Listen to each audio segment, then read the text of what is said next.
what, Paul? I'll let you have it, buddy. You want it? Surely you can't be serious. Stop calling me Shirley. All right, we'll work on it. So who's sitting here? No one has a Bluetooth here, or what are you trying to do? That. You know how the headphones on the new iPhone, you have to have an adapter. Yeah. So we need to have one of those. Oh. Hey, here I am walking in with my son. Because that's what Melody texted me. Is there a watering machine? There is. All right, cool. No worries. I already did it. Oh, you didn't have it, or you didn't send it to me, so I did it so everybody had it done it down. So I was putting it in here, and I just put a little tiny. Yeah, I put it on mine. I told Randall I would go ahead and do that. I didn't email it out. No, that's okay. You're welcome.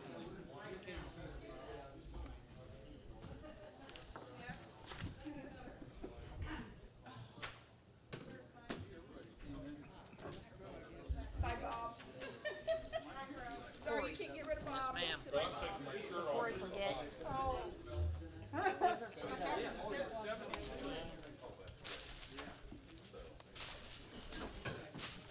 And you don't get to talk because we don't have a speaker.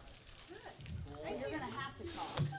You don't have a choice because you're on the Hey, I agenda. got all my payroll done on the first try, except my 201 for Mitch Harden wasn't there, so I didn't get to do him. Wasn't there? So Anita's looking into it. So, yeah, got it, and it was like, woohoo. I almost deleted.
Well, I know. You know what? At work, at Children's, we don't social distance. We hug each other and everything. We don't do It's anything. not the same though. No, it's not.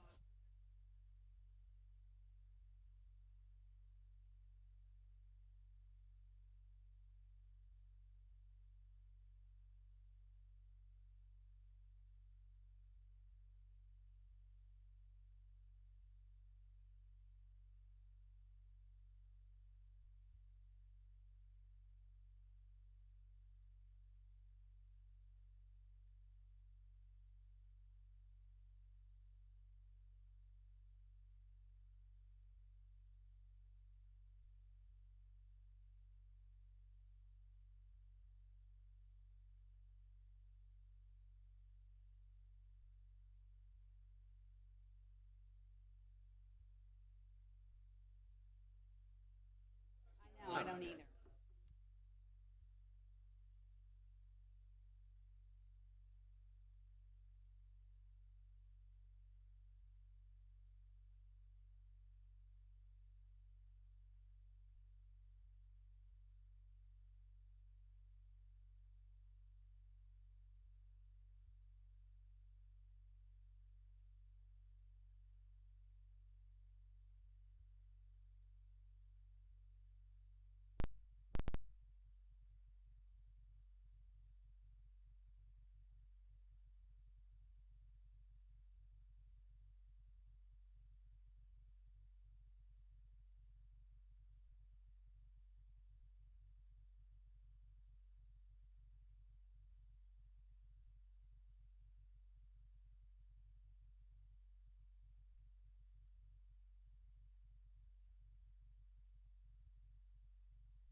and jump right in because I don't believe we have a need for an executive session this time, finally. Temporary Resolution 71-20 is a resolution to appropriate from the unencumbered balance and to amend the certificate of appropriations with the county auditor and the general fund. This resolution is to cover funding needed for unemployment costs from previous employees in the amount of $36,700. It's coming through finance. We're going to go 3 readings. Does anybody have any questions?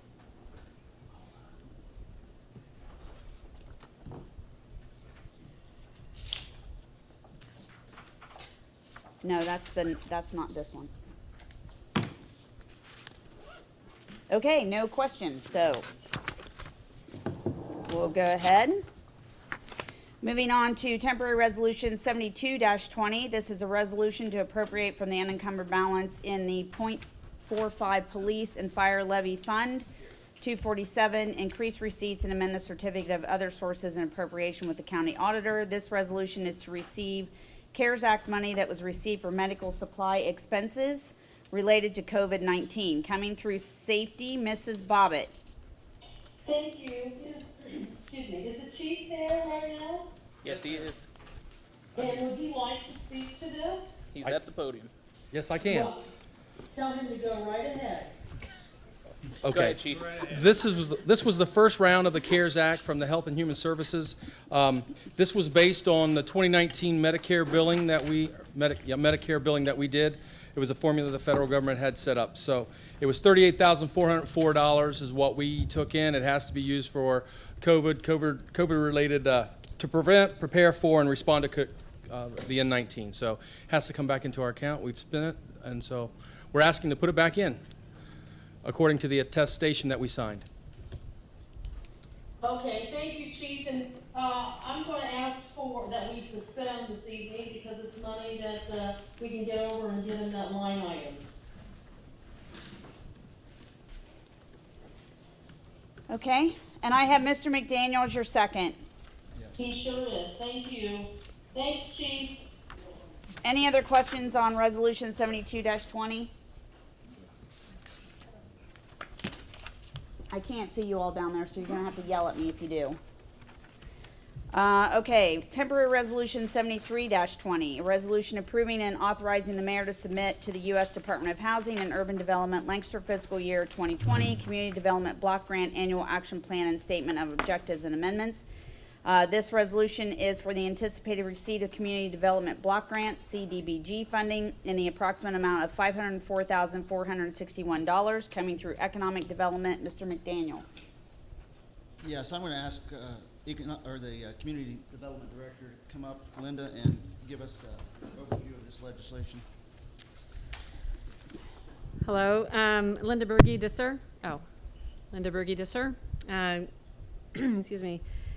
This is our annual allocation of Community Development Block Grant funds from the Department of Housing and Urban Development. Our department in the past has used these funds in 3 primary ways. One is on our in-house programs. We have a housing rehab program for large, substantial rehab for homeowners that meet the low-income guidelines. And then we also have a emergency home repair program, smaller amounts of money. Those are for emergencies, a leaking roof, leaking plumbing, those kinds of things. And we also, this year, are proposing that we put some funds into neighborhood improvement. We've all seen our revitalizing downtown and the impact that can be made when we focus on a particular place. So going forward, we'd like to use our CDBG funds to focus on places in town, around town, and particularly in neighborhoods. So we've looked at a map of the CRA district that you're familiar with, the opportunity zones that you're familiar with. We've overlaid that with our the neighborhoods that have the highest percentage of low-income folks. And we're looking at a neighborhood on the south side that is not in the CRA, it's not in the opportunity zones, and we'd like to start there. We want to reach all the neighborhoods, but just as a place to start. And we don't have a lot of money in there, but as I said, it's a place to start. We also typically have spent funds on economic development. We're in the middle of our 5-year consolidated plan. So we spend all communities that receive CDBG funds do a 5-year consolidated plan, and we're in the middle of ours, 2018 to 2022. And we've surveyed the community, we've asked for priorities, and as a result of those surveys, we have a list of priorities. And job creation is one of those priorities. So when we give grants to businesses, it's to create jobs. And we, in the past, several businesses have received funding multiple times, but this year we received enough applications from businesses that we only have one recommended business that has received a grant in the past. So all of the grants that we are recommending are for new recipients. So we're happy to be spreading those dollars around to other businesses that are ready to create jobs. And a couple of those are outside of the downtown. There's small businesses that are outside of the downtown. We're excited about that. And there is an area of South Broad Street that we'd like to focus on. Again, going with that general area of the south side neighborhoods. We received 3 applications from small businesses on South Broad Street between Walnut and Memorial Drive. So that's an area of focus that we'd like to use for our economic development dollars. And not in this legislation, but I did send out material that shows for each business that we are recommending for funding the full dollar amount of their project. So the request to us is just a portion of the full project that they are undertaking, and the percentage that the employer is contributing, in addition to the amount that we're recommending. And then the third area that we fund is in public services. So those are nonprofits, and this funding is coming from the Department of Housing and Urban Development. So we are really looking at housing in our community, and the priorities on our list are around housing and similar services. I don't know if you know, but I chair the Fairfield County Housing Coalition, and once a month, all the organizations in Fairfield County that have something to do with housing get together, and by virtue of my position, I get to chair that committee, that coalition. And so we're working with other organizations in the community. And just to give you an example, 211 is a number that people can call for resources. Anyone can call this number and they can ask for any community resource that's available, and the folks at 211 have a lot of knowledge. So our CDBG dollars pay for or contribute to this service on behalf of the individuals who call into this number for information, but also on behalf of the other organizations that refer people to 211. So that's just one way that our CDBG dollars are contributing, not just to the individuals in our community, but also to the other nonprofits. Mr. James. Linda, could I just ask one quick question, and maybe I should know the answer to this. For example, on your economic development for Anchor Hocking, most of that money goes toward increased employment, mostly? All of the economic development grants for businesses go toward job creation. Okay. So every business, whether it's Nancy's Scoops that we're recommending $3,500 to create one job, to Anchor Hocking, their project is a $4.8 million project, and they're creating 80 jobs. But in every case, we have a commitment from them that of the number of jobs that they will create as a result of these funds. So the idea is that if we give a business a grant and they use it on equipment, so it needs to be used on a permanent business expense, and they use it on equipment, that then the use of that equipment generates business for them, that they need to hire someone, right? And the only requirement from HUD is that it be a full-time job, and that it be that the person has a low income or meets that low income guidelines before they're hired. So those are the two requirements from HUD. What we've asked our grantees is, to the extent possible, that it be a full-time job with benefits, that it be a full-time job that gets them above the low income guidelines, right? Because that's really the goal. Some of these jobs are not above those guidelines, but they could be a stepping stone for someone, right, to get there.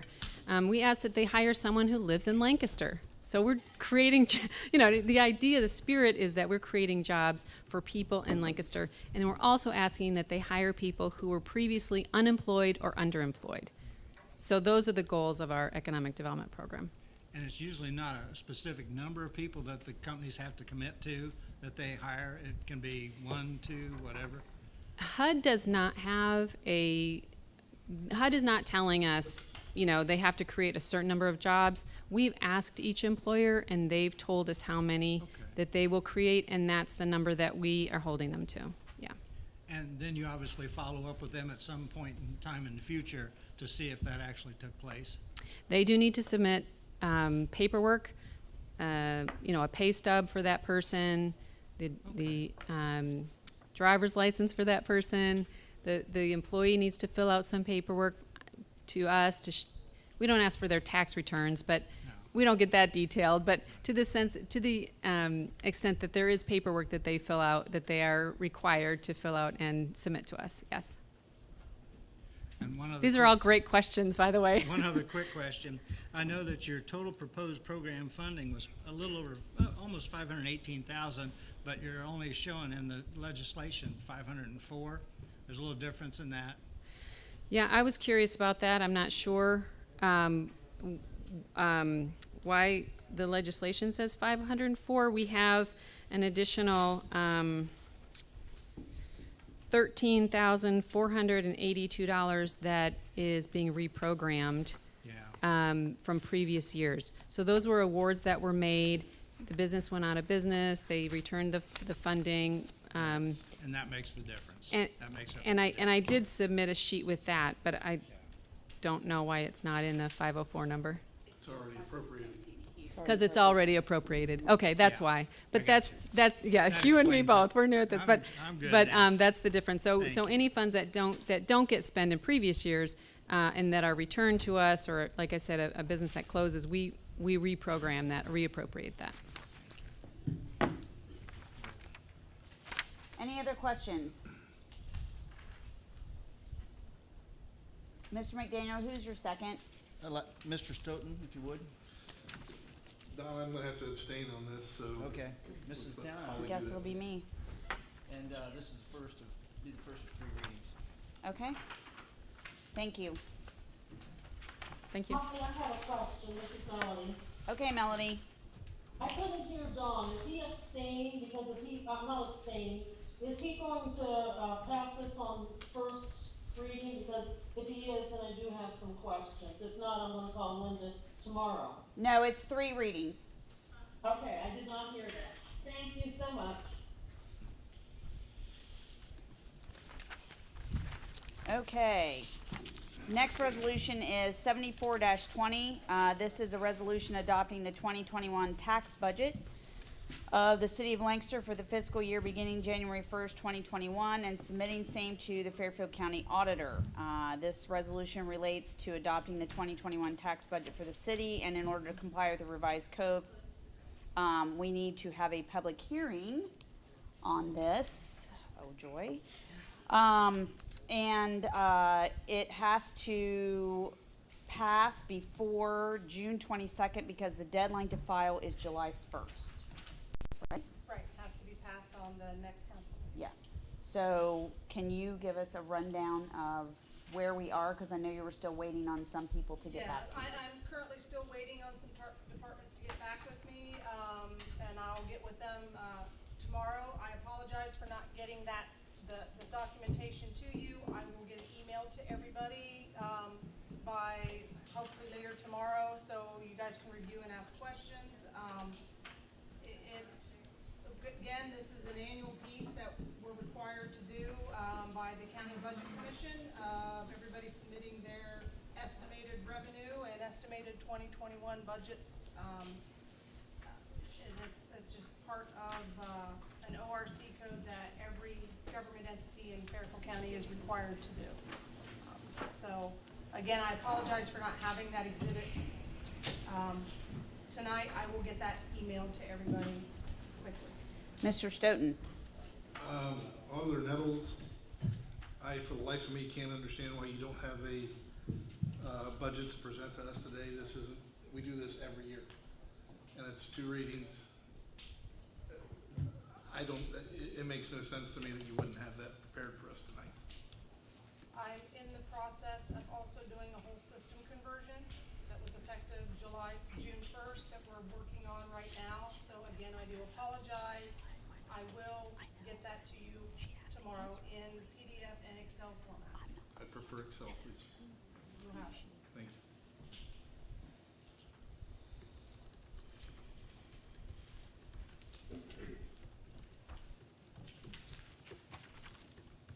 Any other questions on this resolution? Mr. Stoughton, I have you as my second. Yes.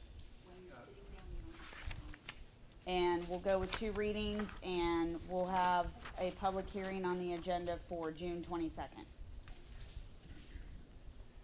Do you have a quick question? Yes?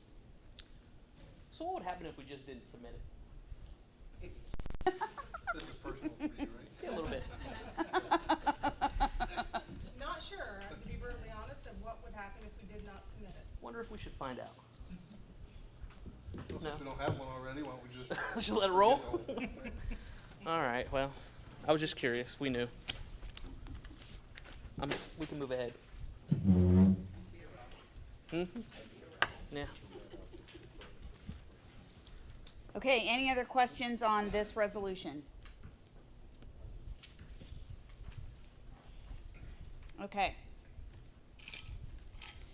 Resolution 75-20 is a resolution authorizing the adoption of a revised investment policy of public funds for the city of Lancaster, Ohio. This resolution is to adopt the revised investment policy of public funds, which was agreed to at the meeting of the City Treasury Investment Committee on June 2nd, 2020.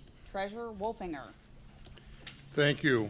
As you look through the resolution, the last time this has been addressed by City Council, by the city, and forwarded to the State Auditor's Office was in 1996. And it's one of those policies that the State Auditor's Office needs to review and have a copy. And the old policy basically worked well. There's nothing necessarily wrong with it. However, I just felt before I leave here that I ought to have into the 21st century and have something here. But quite frankly, let me briefly go over it. And one of the main reasons of doing this, if you looked at the old policy, everything was referenced item by item by item, what you could invest in and do all this and that. Whereas in fact, every investment policy I've seen, I've got quite a few copies, have consolidated to reference the Ohio Revised Code, and that Ohio Revised Code would be 135.14. That's had updates, maybe 3 or 4 in the last 40 years, but when there's an update, we would have to update our individual policy, and it just doesn't make a whole lot of sense to do that. And there's been a couple updates in recent years.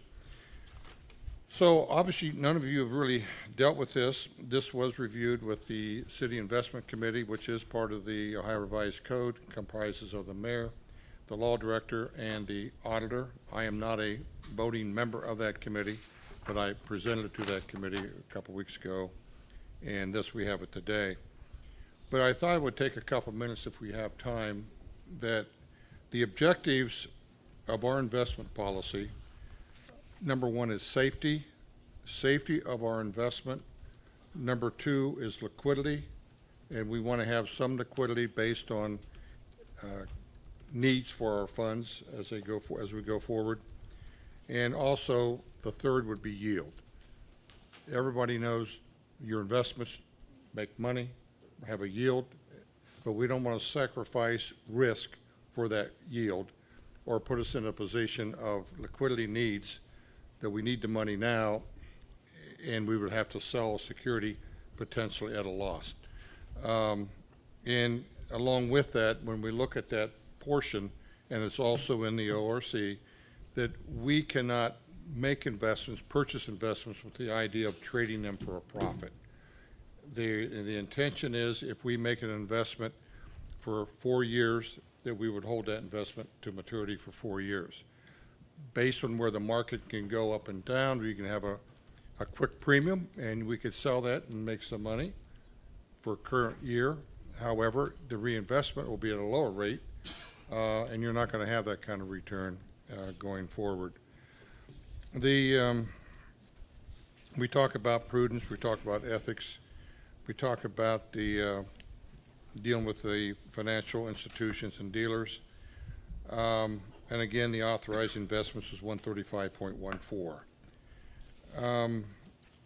I don't want to go too far into the weeds with all the different requirements, and I think I can do one of two things. Number one, I can stop here and open up to questions that you might have specifically within the investment policy, since we've really not talked about it before. And I can, at some point in time, give you an update where we are in our portfolio, and that can be done, Madam Chair, now or departmental updates at some time today or in the future. I know we have a full agenda. So with your permission, I'll open up for questions. Yep, go right ahead. 2 questions.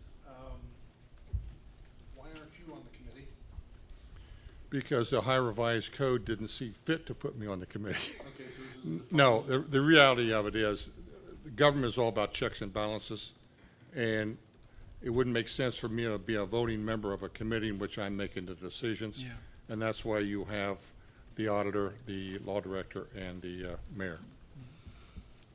Okay, That's in the ORC. okay. And I can't recall the second question I had, so I'll yield back to the chair. Does anybody else have any questions?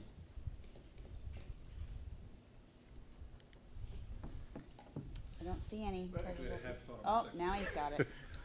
So what has changed, I mean, in the policy? I mean, you really, I don't think you get too specific on what your investments are, but Well, have you just cleaned it up to be like a 2020 document, more so than anything else? yes, I've modernized some of the language, the verbiage, but also there's been some changes in the Ohio Revised Code that allow us to make certain investments that I prefer not to make anyway. But if it all be, like for instance, I can now buy commercial paper, which goes out 270 days. That's going to be corporate debt. And anytime you make an investment outside a rated bond, a treasury bond, bill, note, and some of the municipalities, you're going outside your window. Otherwise, we've been through all kinds of crises with the economy and companies going bankrupt. You look at retail, I wouldn't want to buy commercial paper in retail. But 5 years ago, that was a popular thing to do. Certain manufacturers, certain industries, you don't want to get into. I can do that. I can research it. It takes a lot of time. I'm not licensed to research it. But I don't think it's a prudent investment for the city. But that does give you the authority. Another authority that's in there that we can now buy municipal bonds issued within the state of Ohio, which back in the day you could not. So if I want to buy Columbus City Schools, if they have a bond issue, I could do that for the portfolio. In answer to Dovetail, right now we cannot do any investment over 5 years, 5-year maturity. Otherwise, you can buy a 30-year bond, but only has 4 years left on the maturity, okay? On this recent edition, we could buy a municipal bond from a municipality in the state of Ohio and go up to 10 years. Now, doing that puts a little more pressure on the treasurer and me to do more studies and the viability of that entity. But I will say, over the last 40 or 50 years, I read somewhere that only 3 or 4 municipalities have gone bankrupt over that period of time. One final question. Sure. How often does the committee meet? As needed, we try to meet once a year, at least. And what I generally do, since we're all together in the city, we can talk about where the investments are, where the market is right now. We all know the rates have gone down. A lot of those issues, a lot of bonds are being called, but there's no set time that I could find in the Ohio Revised Code that we have to meet, like monthly, quarterly, things of that nature. Thank you. Anybody else? Okay, I have this for 3 readings, and Mrs. Bobbitt, I have you as my second. Yes. Okay. We have one last resolution, and that is a walk-in for this evening, Resolution 76-20. It's a resolution authorizing the receipt and expenditure of Federal CARES Act funding in compliance with Ohio SB 310 and to declare an emergency. This resolution is a requirement of the Ohio Senate Bill 310 in order for the city to receive CARES Act funding. Do I have any other details than that? Nope, this is a prescribed format supplied to us by the state, then we need to adopt it in order to apply for this money. Okay, does anybody have any questions?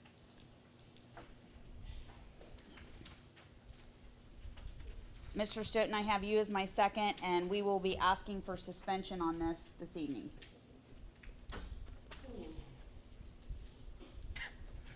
Is that Melody? Yeah, I don't know how Melody feels about that. Can you hear me? Oh, we can hear you all right. I couldn't hardly hear what the mayor was saying, so I thought, well, we at least would do 2 readings and then I could call in tomorrow. So, since we're gonna suspend on it, maybe between the meeting, I'll give him a call. That would be fine. Okay, We're not holding anybody else up. okay. So that brings us to the end of the resolutions for this evening. Do we have any departmental updates?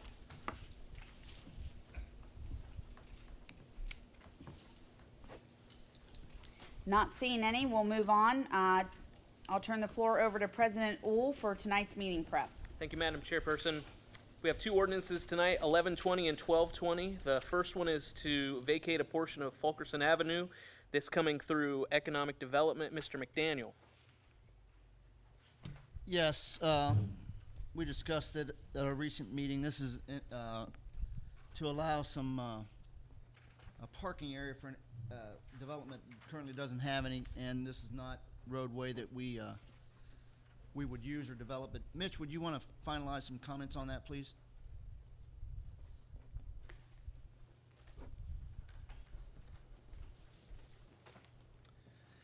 Yes, thank you. The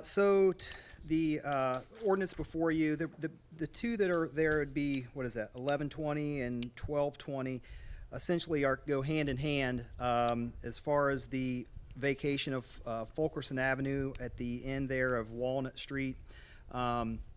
This is a vacation that was brought to us by Shared Option 4, and they have bought the old Lynch building and are creating a business. I think it's container type home business creation, and they need more parking. And the terminus of Carbon Court, which was the old Frick Gallagher site, they're planning on using that as a parking area for that business. And so anyhow, the reason for that is to vacate that portion so they can utilize part of the right-of-way. And then through the process, both our gas department and water department still needed to maintain an easement because they needed to serve some utilities across the railroad tracks over to the complete filter media site. So they needed to have those future easements. So those 2 ordinances are tied together. So Thank you, Engineer Nolan. Any questions about this? Mr. McDaniel, what's your plan for this evening? We're going to ask for suspension. This is a business that's actually creating jobs here in Lancaster, and this has been in discussion for some time. So I'd like Okay, Mr. Stoughton to be the second on the first one, and number 11, and Mrs. Downhour on 12. So suspension tonight with Mr. Stoughton as the second on 11 and Ms. Downhour on 12. Okay, anything else on this? Yes. Yes. I think the microphones may be more for TV than for here, but we'll see if we can crank it up a little bit. Yeah, I couldn't hear who was first and second, and when you repeated it, I missed it. Tom on the first one, you on the second. Okay. Yep. Okay, any other questions? Thank you, Engineer Nolan.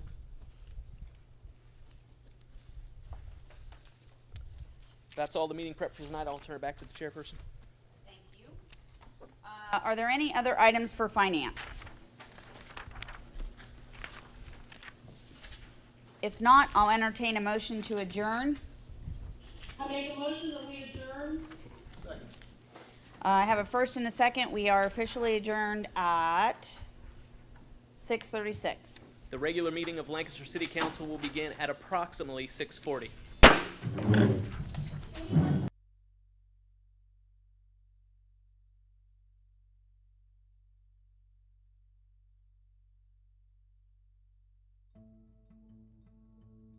There is no place like Lancaster, Ohio, and Fairfield County, and like you, I am proud to call them home. As a longtime resident of Lancaster and graduate of Lancaster High School, this community is important to me, and I want to provide superior customer service, professionalism, integrity, and honesty at the Connor Insurance Agency. I am committed to supporting local programs and projects through my volunteer work and board membership with several organizations.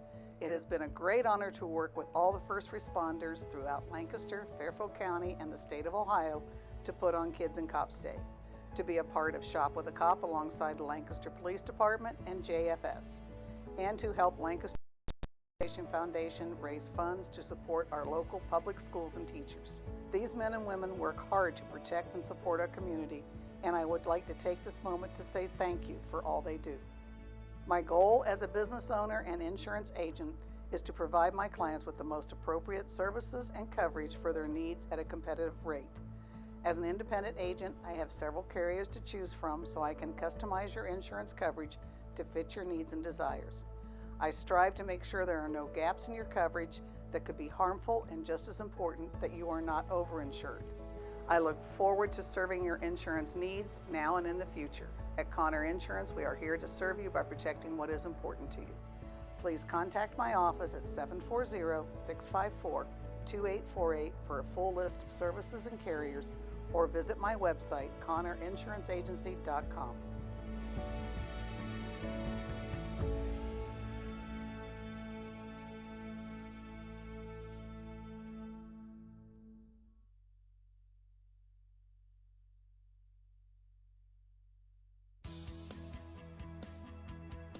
Almost everyone needs a car to get from point A to point B, and many families have 2 or more cars.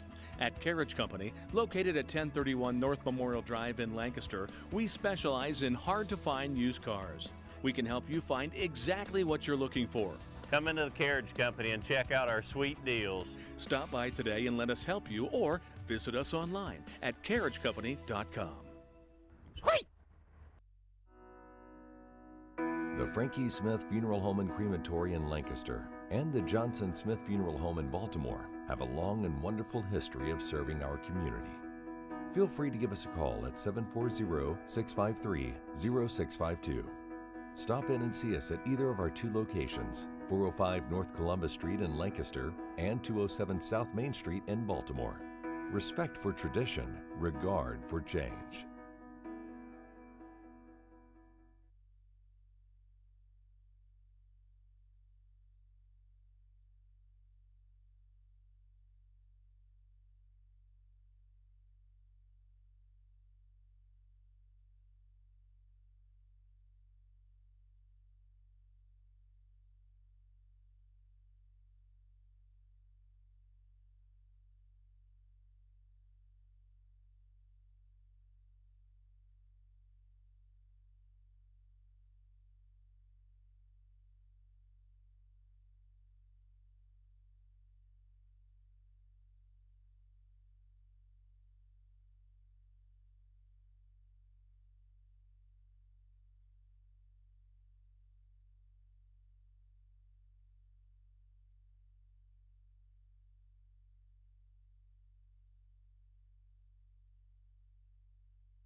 For this day and your blessings, we thank you for how you continue to work in our lives.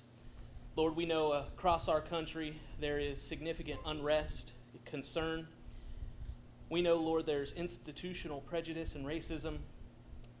We know, Lord, that you're a Lord of justice, a God of justice. And so we pray today that you would continue to be with us, be with first responders, be with those who are seeking justice today. May you continue to lead, guide, and direct us in the way that you would have us to go. Help us with the work that's set before us tonight, and we'll be sure to continue to give you the glory. In Jesus' name, amen. I hereby call this meeting of Lancaster City Council to order. Please join me in the Pledge of Allegiance. I pledge allegiance to the flag of the United States of America and to the republic for which it stands, one nation, under God, indivisible, with liberty and justice for all. Thank you.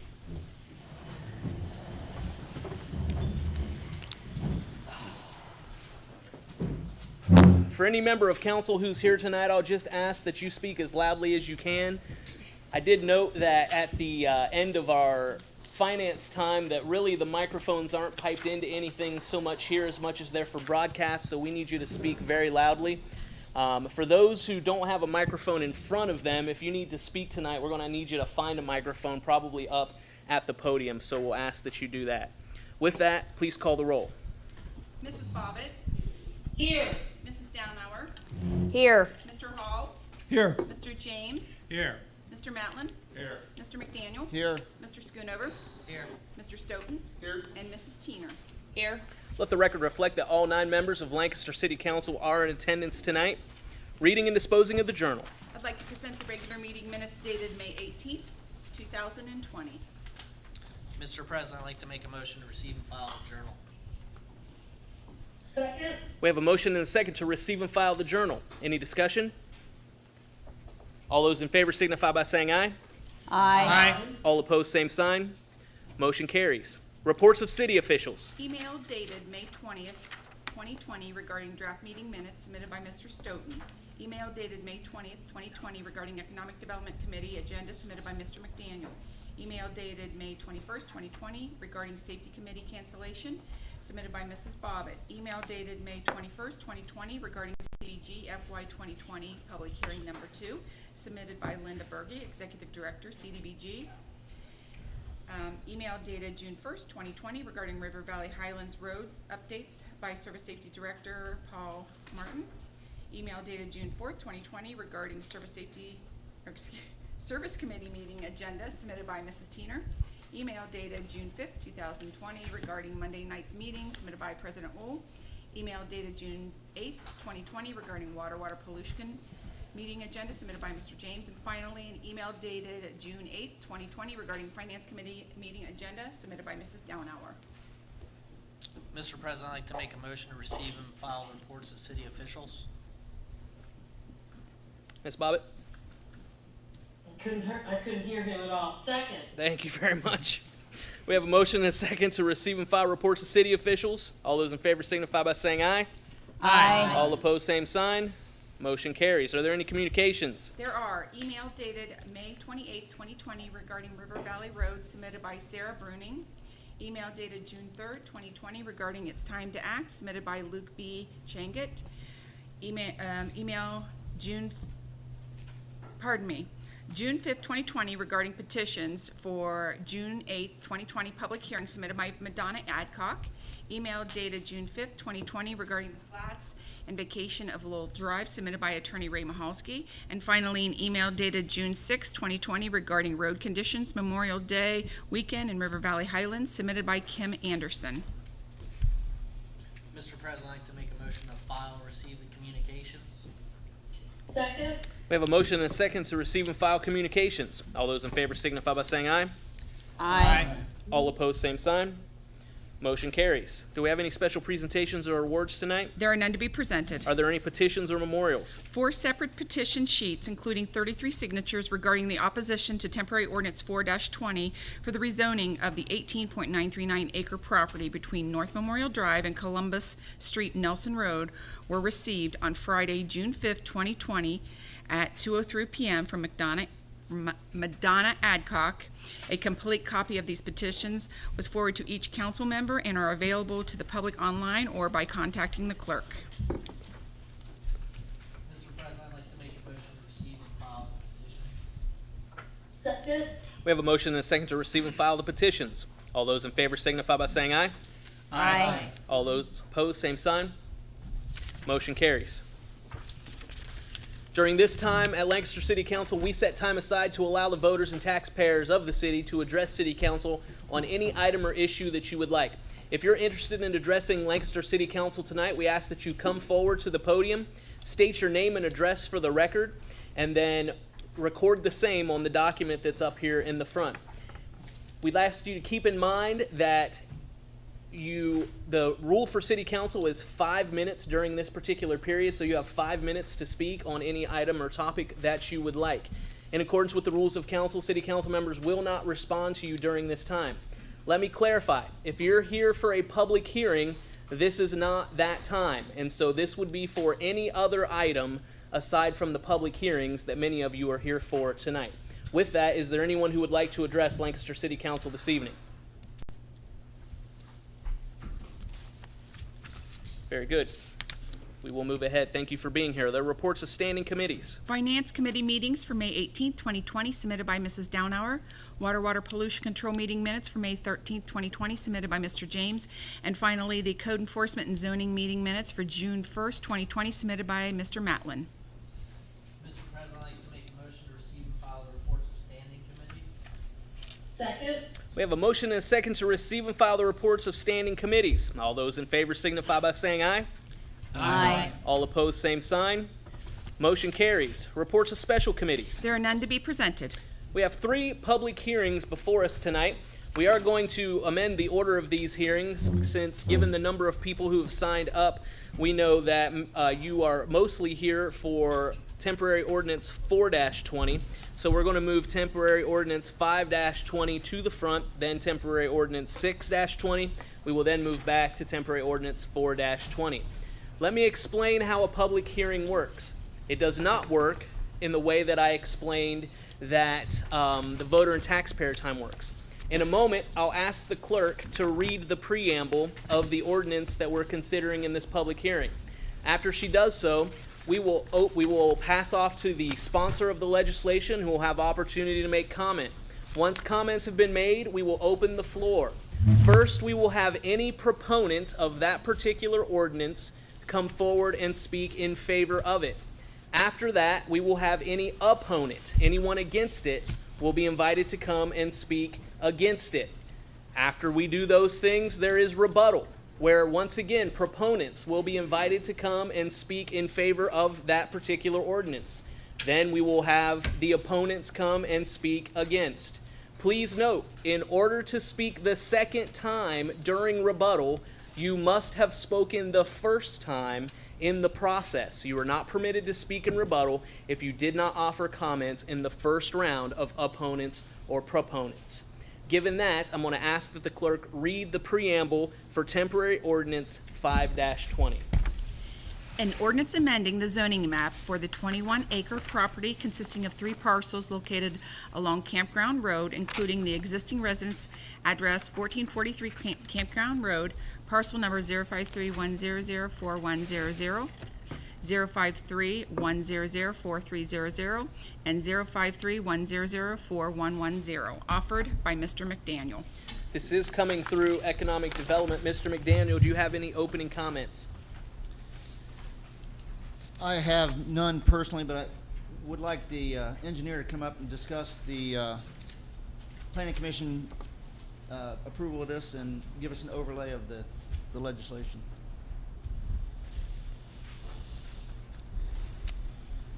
Mr. Nolan. Yes, I would draw your attention mainly to this picture. If you guys have this in your packets, this probably kind of details out most of what we're talking about here. So it's a residential single-family parcel, well, 3 parcels, and it's surrounded by industrial heavy zoning. So the property owner and their agent are requesting to match the same in some of the 3 sides or 2 sides of that to an industrial heavy zoning district. I do not believe we had any opposition to this in the planning commission phase and public hearing phase of this, and it makes sense. This is near all of our like Rock Mill Corporate Park area and a heavy industrial type area, so having a residential single family type zoning district in that location doesn't really make sense. So there's just a kind of a quick summary. Thank you very much, Mr. Nolan. We're talking, this is just the purple area? Just this purple area, not the purple area on the right-hand side of Campground Road. That little square on the other side was not included in that. Very good. Mr. McDaniel, do you have anything else in opening comments? No, I would say that this makes a lot of sense for the city. We are short of areas to develop industry in, and this will provide some additional locations in the city that will hopefully bring some business and some jobs for us. Thank you, Mr. McDaniel. Thank you, Mr. Nolan. With that, we will now open the floor to any proponents in this public hearing of temporary ordinance 5-20. Are there any proponents, those who wish to speak in favor of this legislation?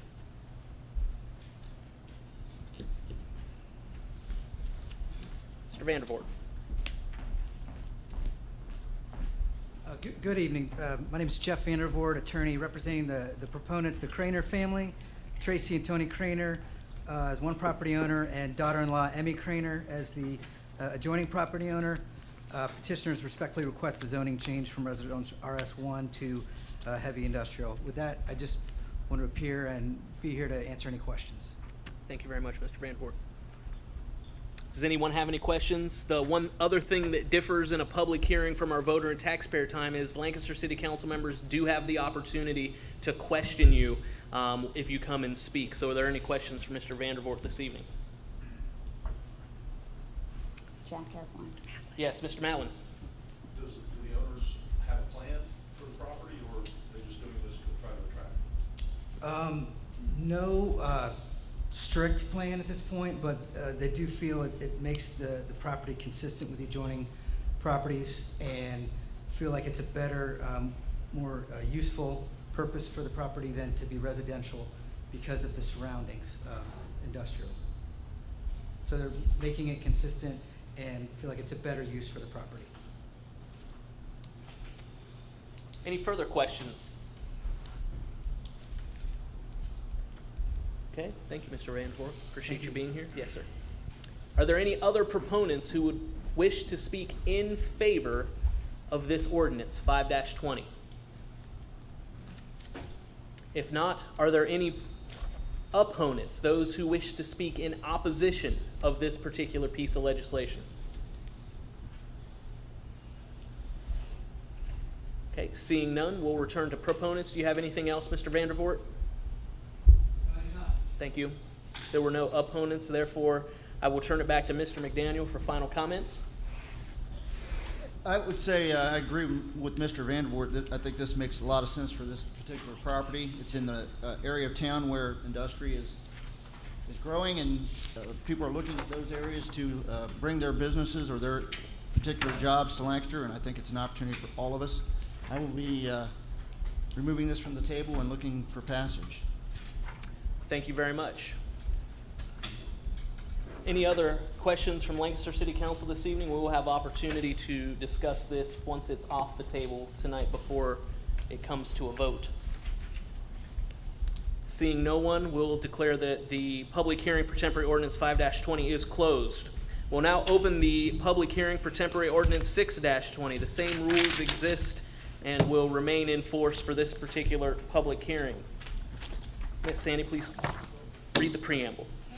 An ordinance amending the zoning map for the 12.646 acre tract, parcel number 0534000700, behind 2535 East Main Street, offered by Mr. McDaniel. Mr. McDaniel, opening comments. Yes, this is another rezoning change with the Planning Commission passing this on March 12th, 7-0. They held a public hearing that day. I would invite Mr. Nolan forward to discuss what's planned out here.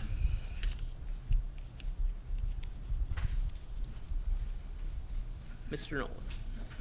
Again, very similar to the last case, I'll reference you to this picture right here, just to give you a frame of reference. It's the section that's located here. It says RS3.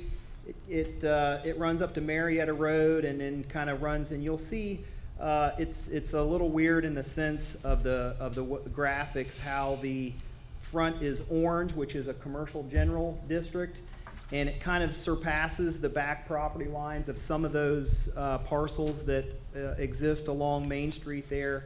By the best research we could do is, I think when the zoning code and the zoning map was adopted, they took a distance of 200 feet off of the center line or off of the right-of-way line along Main Street and kind of struck a line, which kind of segregated between where the parcel lines were and where the actual zoning district lines were. So it makes it a little odd in the sense that they don't really follow parcels, but the remaining section of that purple area would be turned into commercial general zoning, which would match the frontage along East Main Street. Again, I will, if memory serves me right, I do not believe there was any opponent testimony in the Planning Commission minutes, but again, we've had several types of developments, maybe proposed and maybe lot splits that would be commercial, but it kind of hindered them because the other parts of it were residential single family. So it just makes it cleans up these boundary lines, and it is commercial along the frontage there. So the back portion there made sense to Planning Commission, and here we are with that today. Thank you, Mr. Nolan. Does anyone have questions? Yes, Ms. Downhour. So it's just that little triangle that you're changing, right? That little tiny triangle that's outlined in blue? Yes, Okay. correct. Yeah. It has like a little leg that kind of on the left-hand side Looks there. like a flag. Yeah. Okay. Thank you, Ms. Downhour. Anyone else have questions for Mr. Nolan? All right. Thank you very much, Mr. Nolan. Mr. McDaniel, further opening comments? The only additional would be that this does make sense, as Mr. Nolan said. It would be consistent zoning for the entire parcel there versus a hodgepodge of two different zonings there, which don't make it really attractive for many people. Thank you, Mr. McDaniel. At this time, we will open up proponent testimony. Those in favor of this ordinance, if you're here tonight to speak in favor of temporary ordinance 6-20, now is the time. Would anyone like to speak? Evening, Council. John Clark, attorney on behalf of H&H Prime Holding LLC, who's asking for the rezoning. I think Mitch clarified it's roughly 12.646 acres, approximately 2.8 that are frontage to East Main Street already is commercial general. The back part is RS3. Most of the properties surrounding this particular property, east and the west is commercial. Adjacent properties to the south have a mix of, there is some residential, but commercial and industrial uses. And to the east, it's a combination of commercial general, industrial medium, to the south again. And if the zoning's approved before my client could actually develop it, he's going to be subject to further zoning and submitting his plans, which does not have any definitive plans yet, but his tenant there, which is Foltz Ag, is they're looking to potentially purchase an additional 3 acres right behind their building. They want to expand. The business is doing well. That would obviously lead to opportunities for more jobs in that area. The property has frontage both on Main Street and on Marietta Road. Ideally, the access would be from Main Street. It just makes sense. There's water and gas service currently out there, and there's also sewer available from Main Street. Thank you, Mr. Clark. Does anyone have any, I need like a rear view mirror here. Does anyone have questions for Mr. Clark? No? Thank you, sir. Thanks for being here. Are there any other proponents this evening that would like to speak in favor of ordinance 6-20? Seeing none, are there any opponents who would like to speak against temporary ordinance 6-20? Okay, seeing none, Mr. Clark, do you have any further comments? No, sir. Very good. Thank you again for being here. There was no opponent testimony. Mr. McDaniel. Same as the previous ordinance. I'll ask to remove it from the table and bring it to a vote. Very good. Thank you very much. With that, we will close the public hearing on temporary ordinance 6-20. And we will now begin the public hearing on temporary ordinance 4-20. I'll ask that the clerk read the preamble. An ordinance amending the zoning map for the 18.939 acre property between North Memorial Drive and North Columbus Street, Nelson Road, parcel number 0532152400, 0532152600, 0532144900, and 0532145000, offered by Mr. McDaniel. Thank you very much. Mr. McDaniel, opening comments. Yes, this is I'm sure this is why many people are here tonight to discuss this particular legislation. And I think that we'll follow the same path as before. I'll call Mr. Nolan forward, and he can discuss some of the city issues, planning commission recommendations, et cetera. Thank you, Mr. McDaniel. Mr. Nolan.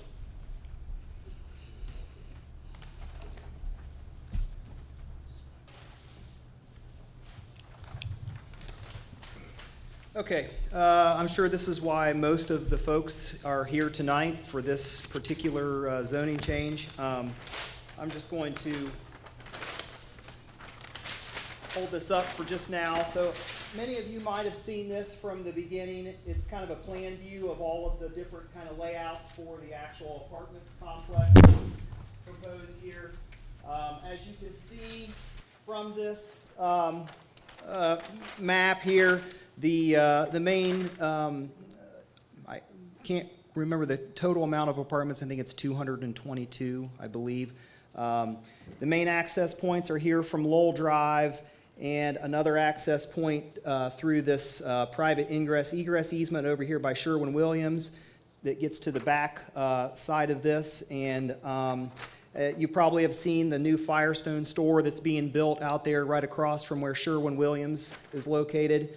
So throughout the planning commission process, this one was a little bit more opposed. We had several opponents along the perimeter from the Nelson Road properties and so on.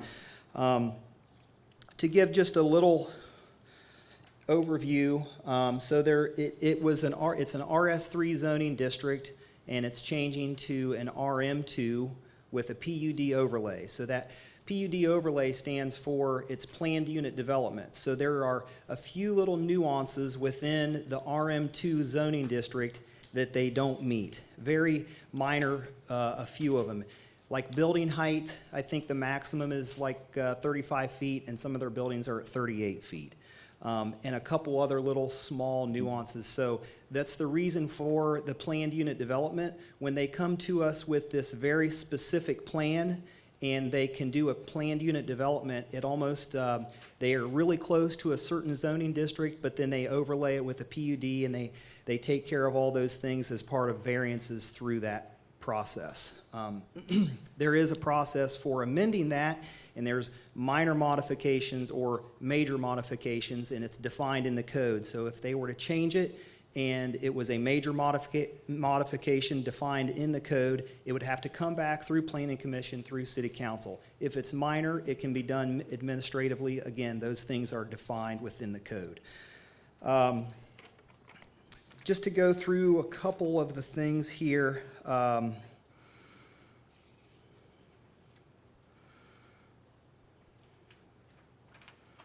It complies with and consistent with the future land use plan that we have.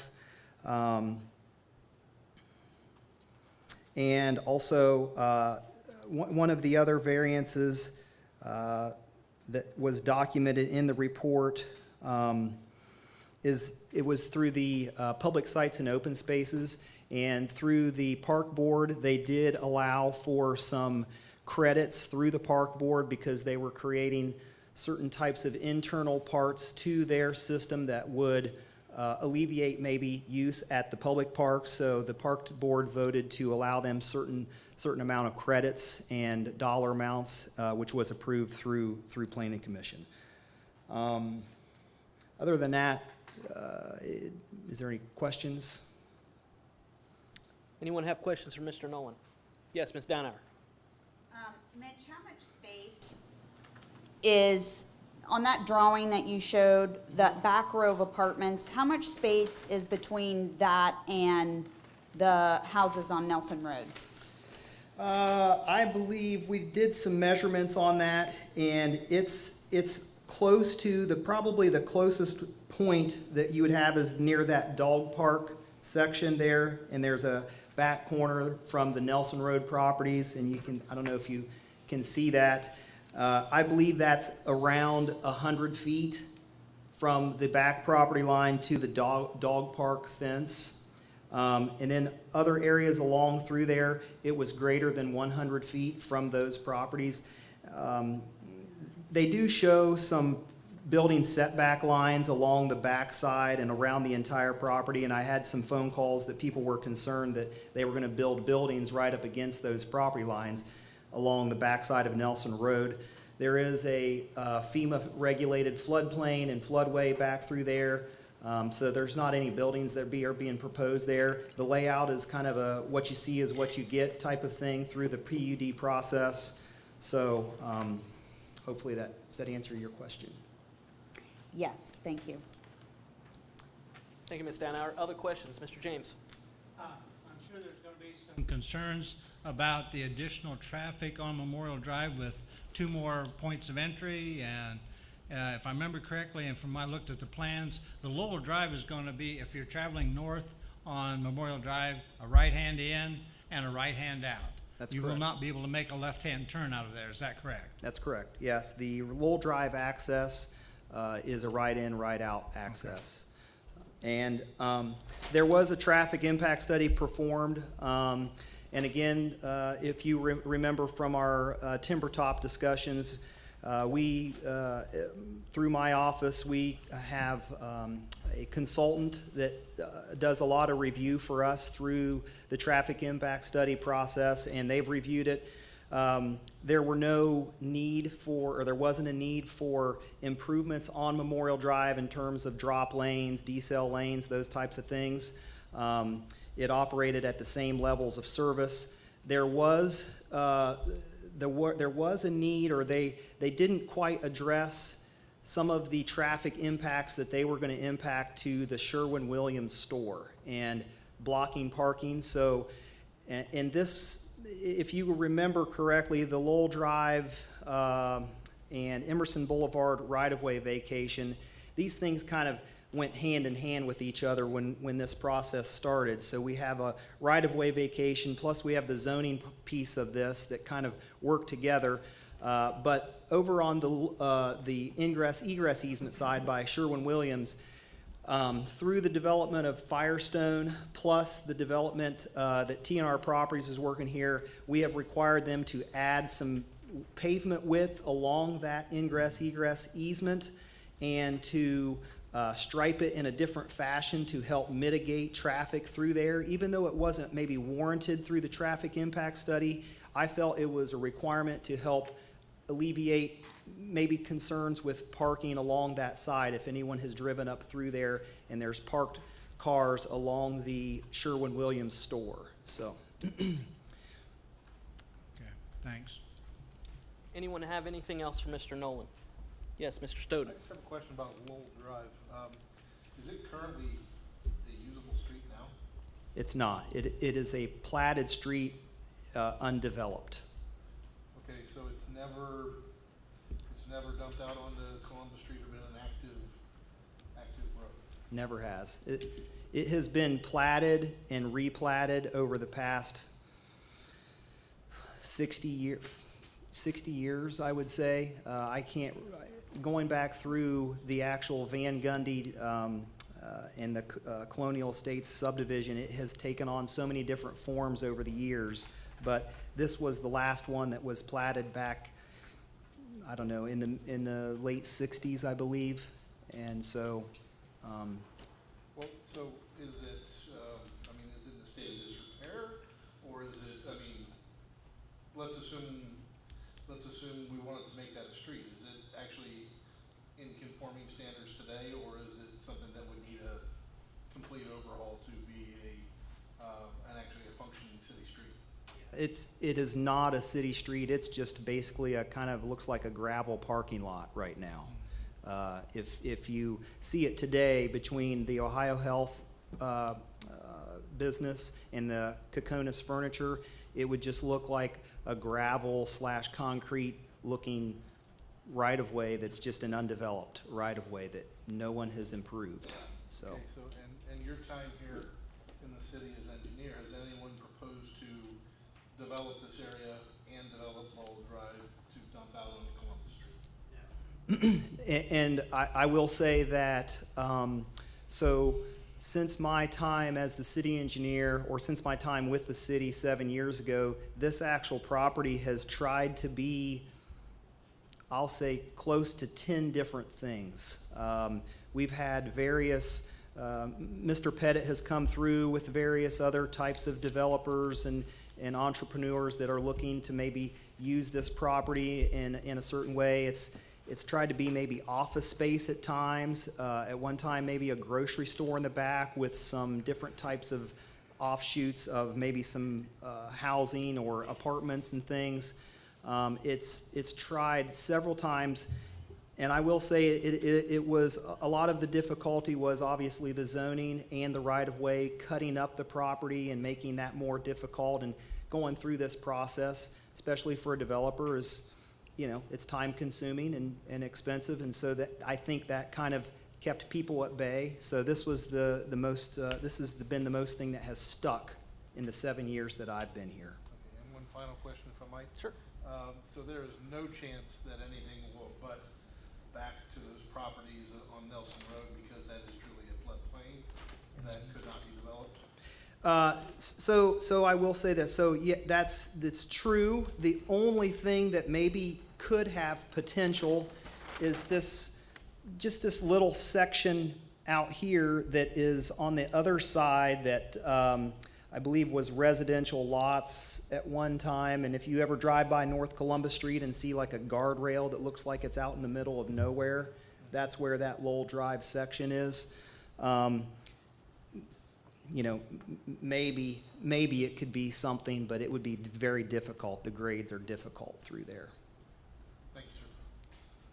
Anyone else have questions this evening for Mr. Nolan before we move on? I have a quick question then, just to extend some of the comments Mr. Stoughton's made regarding Lowell Drive. While we haven't had anyone who's come through to try to develop that out, at the point that we vacate that becomes then a private road. There's some easement, right, that we're going to maintain, but then a portion of that would be a private street. Is that correct? So with the Lowell Drive, the first few hundred feet between the two existing businesses is going to be maintained as a public roadway that will be maintained by the city.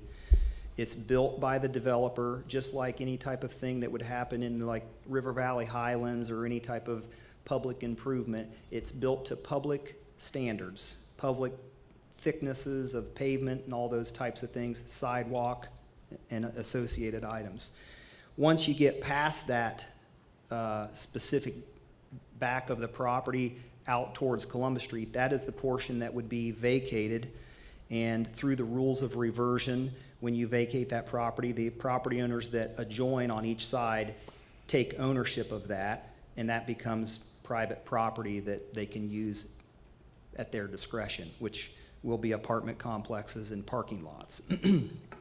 Same thing with Emerson Boulevard. So Emerson Boulevard adjoins Kokonis Furniture, Burger King, those types of things. So half of that width of that roadway gets dedicated to those properties, and then the other half gets dedicated to the developer, whoever the lot owner is on that side, TNR Properties, Mr. Helber. So those vacations become private property and revert back to that ownership. So. But the plan takes Lowell from Memorial clear through to Columbus, right? No. There's no dump out there. No, there is no connection point to Columbus Street. But there's going to be a portion of it that is going to be private and has to be somehow maintained. Yeah, back in the back portion where the apartments are, all of that is all private, but it's not a roadway. It's more of like a parking lot area. Okay. Whenever we start talking about private roads, I get a little excited. Yeah, the private road section and the easement section that maybe you're referring to is over on the Sherwin-Williams side, where there is an actual a multiple interest in the ownership of over on the Sherwin-Williams side, where there is a private road or a private ingress-egress easement across that property. That's the part that is private and is a roadway. And someone's going to have to maintain it. So yeah, that was one of the things that was brought up in the planning commission that the engineer's office brought up was, the maintenance responsibilities and who was to maintain that. There are various interests in that section, whether it be Vigilant Properties or Barclay Holdings or the Kreitzer Realty Group. So that was one of the concerns that I had brought up through the planning commission process. But as far as maintenance responsibilities, that I don't know that that's been addressed as to who the ultimate person is that would take care of that. Okay. Thank you. Are there further questions for Mr. Nolan? Mr. McDaniel? You're talking specifically about the private driveway by Sherwin-Williams there at the light that comes out to the light? Correct. Yes. So that already exists at this point. Yes. And doesn't it go through to Fairfield Christian area? It does. Fairfield Christian Academy has, I believe they have easement rights as well through that property. When that was developed through the Big Sandy and the Aldi and Sherwin-Williams store, I believe Fairfield Christian, because they owned it before when it used to be the Holiday Inn. But as far as we know, there's not currently any agreement amongst the property owners to maintain that area? There is an agreement. There is an easement area that's defined, and there are maintenance responsibilities through that. It gets a little bit, what should I say? It gets a little bit, who is the person that would be the one that kind of controls that, or the lead person for that? That's where it might get a little bit squirrely. Thank you. All right. Anyone else? Mr. President. Yes. Melody, I have a question. Yes, Ms. Bobbitt. Thank you. Mitch, and I might be getting ahead a little bit, but I heard you speaking about the roads and this and that. Just wanted to make certain that, because we already have one, I'm gonna call it a subdivision or streets, that the developer was not made to put in street lights. Are we gonna have street lights in this development? No street lights are required. No, say that again, no street lights, what? Are required. That wasn't the answer I was looking for.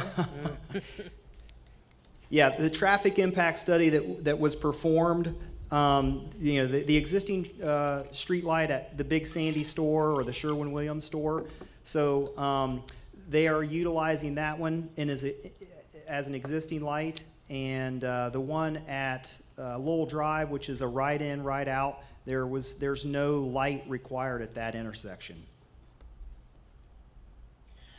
When I say street lights, I don't mean a safety street light. I think she's talking about Oh, lamps. okay. Street. Yeah. From the lamp. Yes. So, Yes, in the development itself, yes, there are parking lights or lights within the actual development, yes, for the parking areas and things to illuminate those areas. Yes, there are within that development plan. okay, thank you. Thank you, Ms. Bobbitt. Anyone else have questions for Mr. Nolan this evening? Okay, thank you, Mr. Nolan. We appreciate your thorough explanation, your work on this project to date. Mr. McDaniel, any further comments before we open it up? Nothing additional. Very good. Then we will now open this public hearing to the proponents, those who are in favor of temporary ordinance 4-20. Mr. Johnson.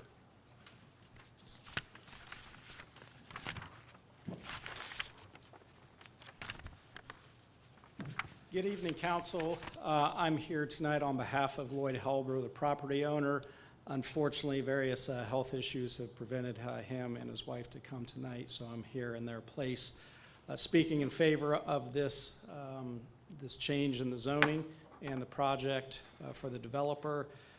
Mr. Helber has owned the property for not too long of a time, a couple years maybe. But as Mr. Nolan had indicated, this has been a development in some form or fashion that has been on the books for decades without any movement towards developing that area. Just the short time that Mr. Helber has owned the property, he has received multiple calls from neighboring property owners, both on the residential and the commercial side, of problems with criminal activity on the property, homeless issues. He has posted trespassing signs to no avail and tried to help alleviate those concerns. But we do have a project that's before you tonight that will significantly improve the area, take care of a lot of those issues, and we would ask your support in that regard. Thank you, Mr. Johnson. Does anyone have questions this evening for Mr. Johnson? Matt. Okay, thank you very much. Thank you. Thanks for being here. Any other proponents, those who wish to speak in favor? Yes, Mr. Eversole. Good evening. Steve Eversole, Election House Road. I'm here actually too representing Lloyd because of the health reason of his wife. He can't be here tonight. A couple of points I want to highlight is he does own the property in front of it, the Jimmy John's. He bought the old Ponderosa, the old comic book store. He owns all those now, and you can see he's upgraded. He's very concerned, and as you know, Lloyd, he's very dedicated to the city of Lancaster. He's very concerned what's going on into the city. He really believes this is the highest and best use of it. And one of the important things I think that you really should consider is this complies with your land use plan that you've judged by the city what your future growth should be. This is complying with that. And on a side note, as employer employing people, I really haven't looked for an apartment in 50 years, so I don't know, but I guess there is somewhat of a shortage in town. I was interviewing an employee today that was wanting to move here from over Guernsey County, and he spent most of the morning looking around for apartments for a place to live, and he was having a tough time finding them. So I think that there's a shortage here that this could very well provide space for, as employers, we're trying to hire people, and they want to move in, but they have to have a place to live. So we ask for your consideration and approval of this matter. Thank you very much, Mr. Eversole. Does anyone have questions for Mr. Eversole? Nope. Okay, you're off the hook, sir. Thank you. Is there anyone else who'd like to speak in favor of this ordinance? Yes, sir. Good evening. My name is RJ Sabatino with the developer, 2705 Donna Drive. So as Mr. Eversole just said, this is in accordance with your land use plan. We're very happy to be here, very happy to be presenting these apartments, which Lancaster does have quite a demand for. As you can see to my right here, I do have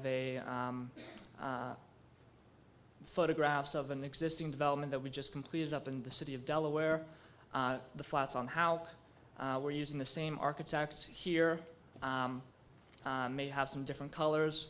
However, we're going to be hopefully putting in 1 and 2 bedroom flats and 3 bedroom townhomes. Very happy to say that we'll have some significant amenities as well. nearly a 5,000 square foot clubhouse, pool, recreational center, dog park. Moving forward, we did complete a traffic study. As the traffic study concluded, as Mr. Noland said, we will have more than sufficient capacity for the improvements that we're doing. The two entrances that we will have, the Ohio Health and Kakanis Furniture, the right in, right out, right off Memorial Drive, as well as the Big Sandy entrance. Very happy to put in those improvements. The right in, right out will have one of those pork chops, so that will prevent those pesky left turners trying to get into that right in, right out. Again, we're very happy to be presenting this to you folks, and I'm happy to answer any questions you may have. Anyone have questions for Mr. Sabatino? Yep. Yes, Ms. Downer. So the different units that you mentioned, the 3-bedroom townhomes, the 1 and 2 bedroom flats, what's the average rent that these are gonna go for? Yeah, so ranging from $1,000 to $1,500, depending on the floor plan. Square footage is 890 or so at the low end, and then up to nearly 1,400 square feet. Thank you. Any other questions, Ms. Downer? The dog park.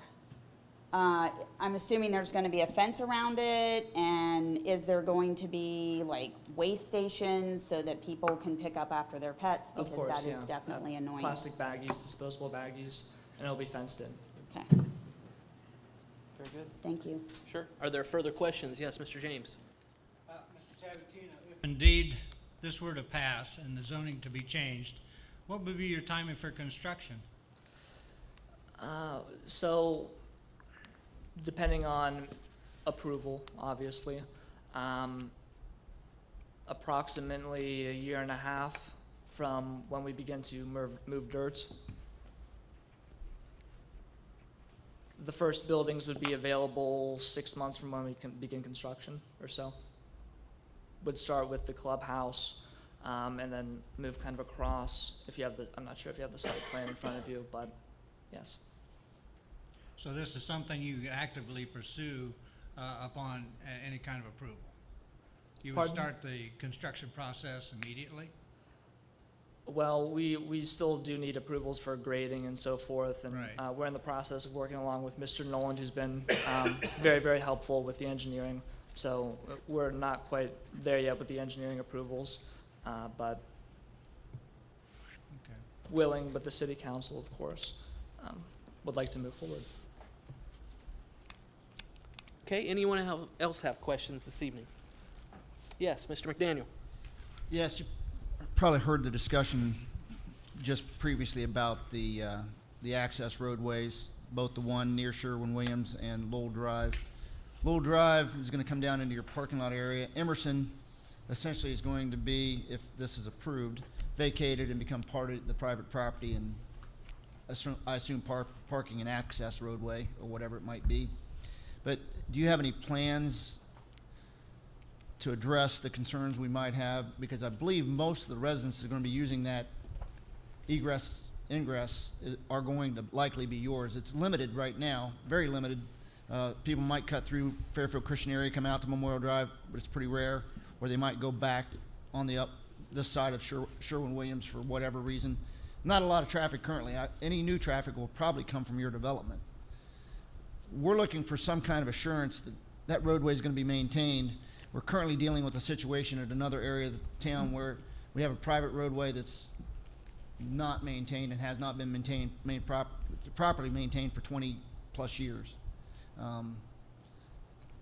What assurances can you give us that these things are going to be addressed? Yeah, so as Mr. Nolan said, and he has reviewed, we do have maintenance agreements with the adjoining property owners, the new Firestone as well, for example. And we're also happy to put in those improvements and to keep up with our responsibilities. And I think that is pretty much how it would go.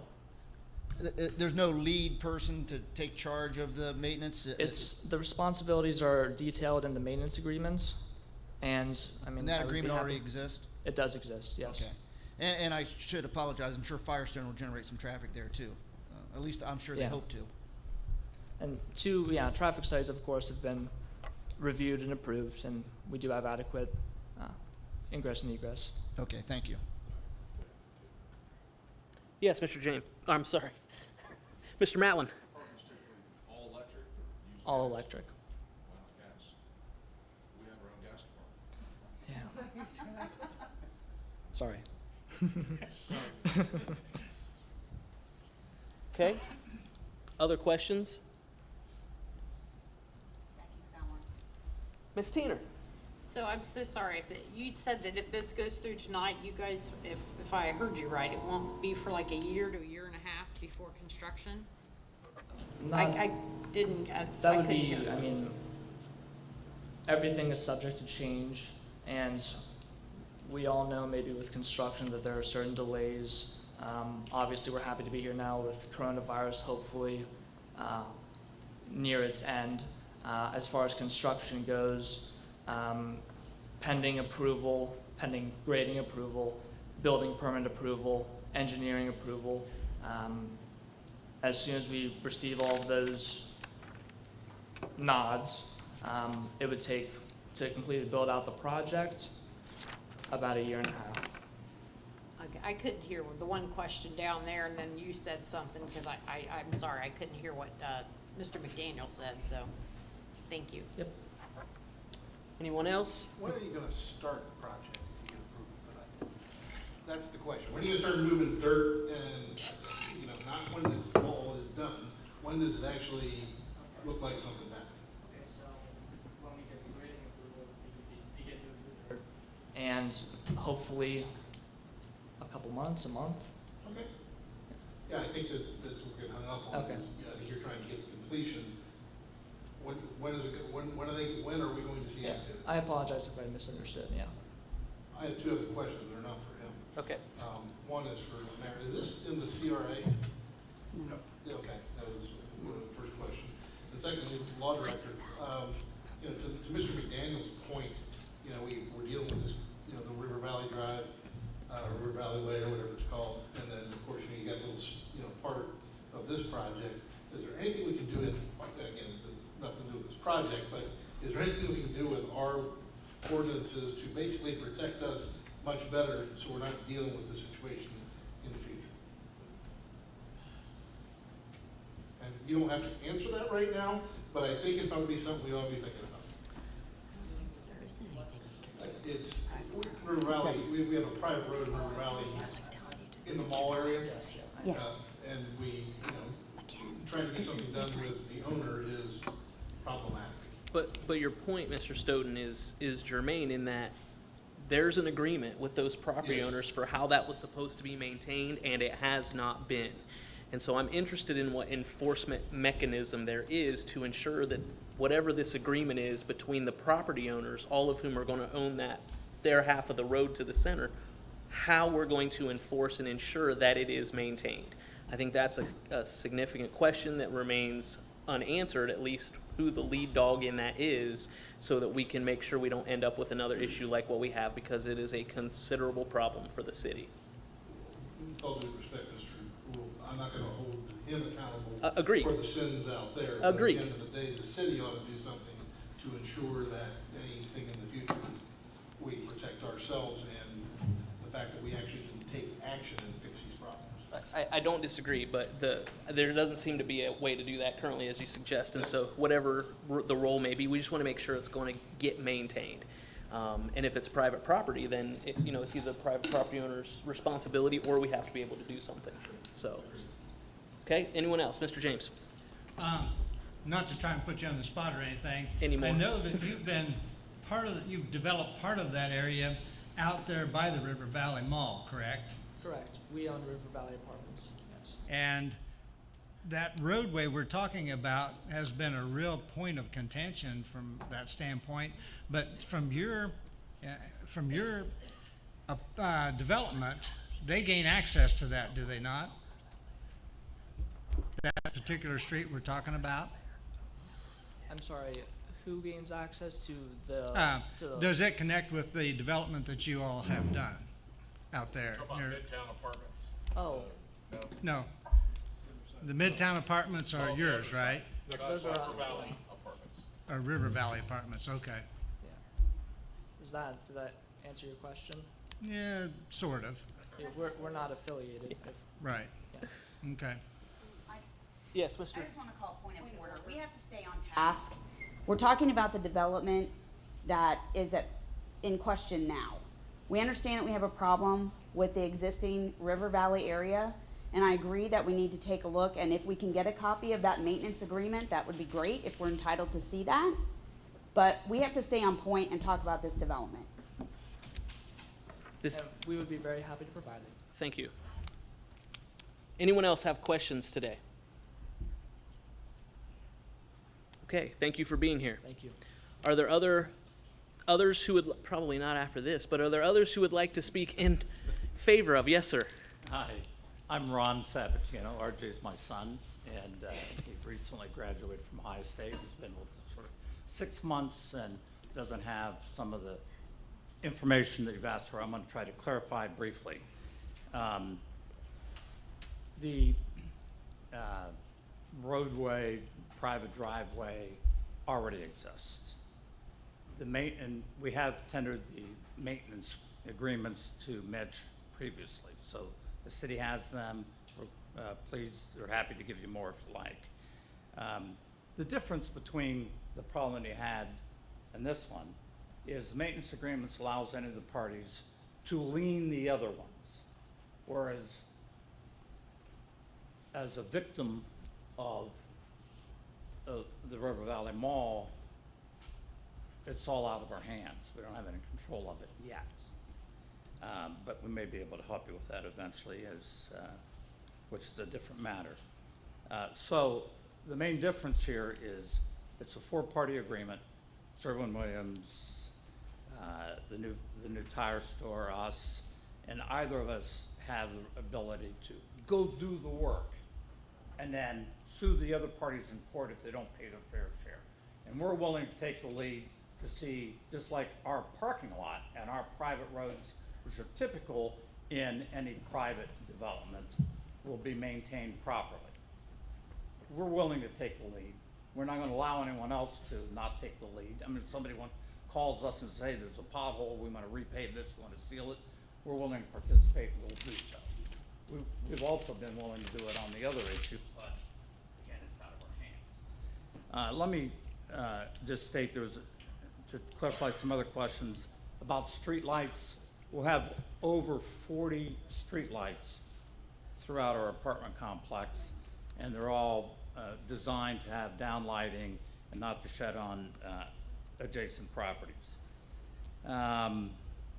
Recognize that this area, some don't like the word blight, but basically with homeless people and stuff, it's kind of blighted for some period of time. And we think our luxury apartments will be a big improvement. We're further than 100 feet at the closest point to any of our neighbors. We've built 50-some apartment communities in which often we're 25 or 30 feet from our neighbors. Say that again, please, sir. We've built nearly 80 communities in which often our apartments are 25 or 30 feet from the houses next to us.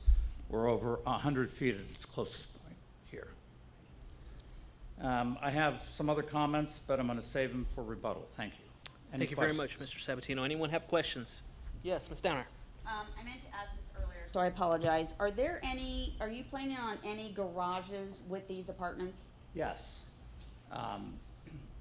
Some of the dwellings will have attached garages, meaning that I think there's 40 or 50 of them that have attached garages where the resident comes straight out of the car into their unit. They don't have to go to the front door. In addition to that, I think there's 20-some detached garages that are available for others as well. Thank you. Thank you, Ms. Downhour. Anyone else have a question this evening for Mr. Septino? Okay, thank you, sir, for being here. Yes, Thank you'll have you. opportunity for rebuttal here in a little while. Anyone else who'd like to speak in favor of this particular piece of legislation tonight? All right, if not, then we will move to opponents. Is there anyone who wishes to speak in opposition of this tonight? Yes, ma'am. If I can get up. You take your time. I thought it was going to be kind of an innie and outie.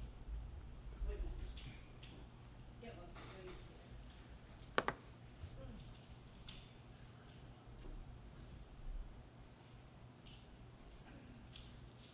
I'm having knee problems. We're not in any hurry. We can't touch the mic, unfortunately.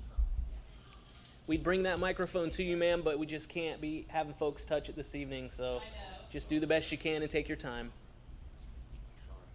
It's okay.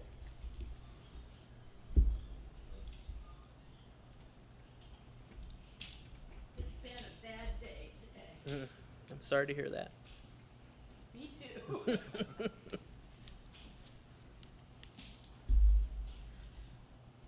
Thank you, Mr. President.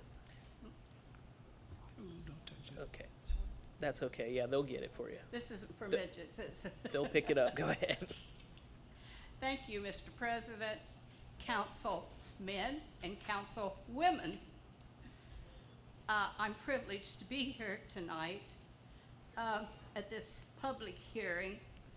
And I have lived on this street for over 52 years, and it's been delightful.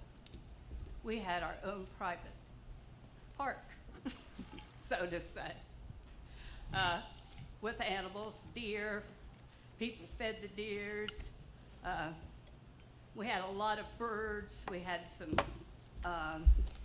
other animals that kept things out, and it's just been really nice. Mr. Van Gundy had platted all of this as residential. When we bought it, we were the third owners, and he actually built my home. So it's been a fun time, really.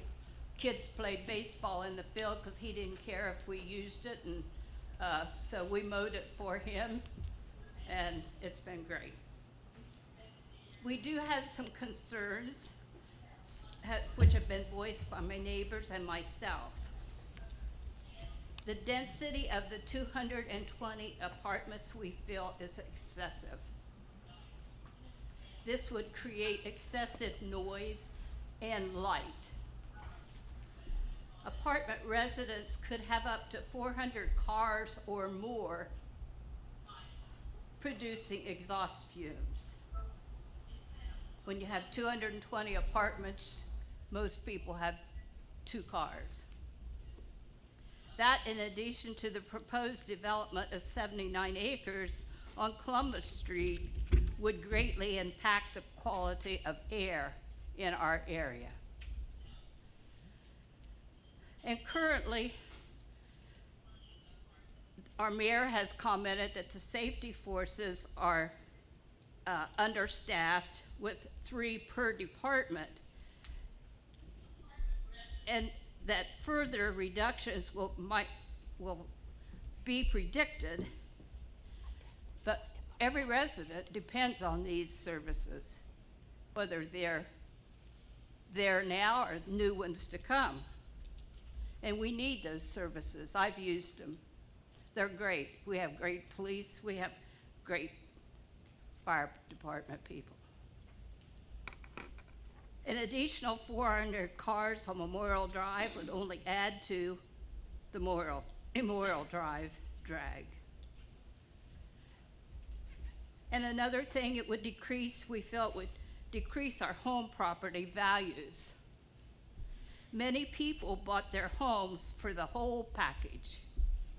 The beauty of the property, the quietness, the wildlife, and the feeling of a neighborhood. It's been a friendly neighborhood and proud. The control of the floodplain has not been managed to date, causing excess mud to build up on some residents. And that's at the east end of that field. There is a silt fence that they established, but it has deteriorated in that, if you're familiar with a silt fence, that's to be there for construction and so on, to keep debris.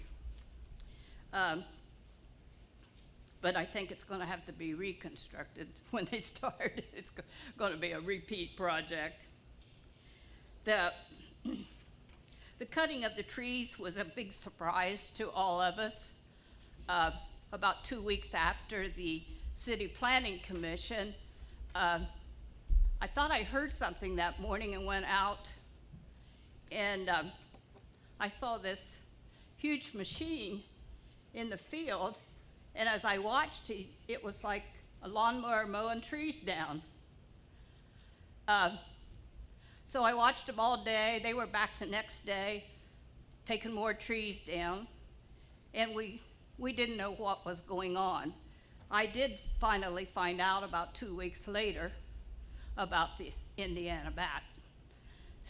So anyhow, I think that created some ruckus because people didn't, communication is vital. So we didn't have that.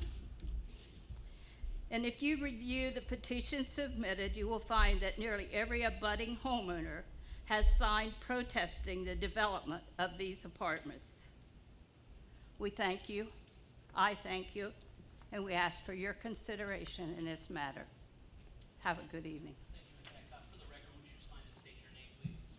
My name is Madonna Adcock, Thank you. 1845 Nelson Road. Very good, thank you, ma'am. Does anyone have any questions for Ms. Adcock?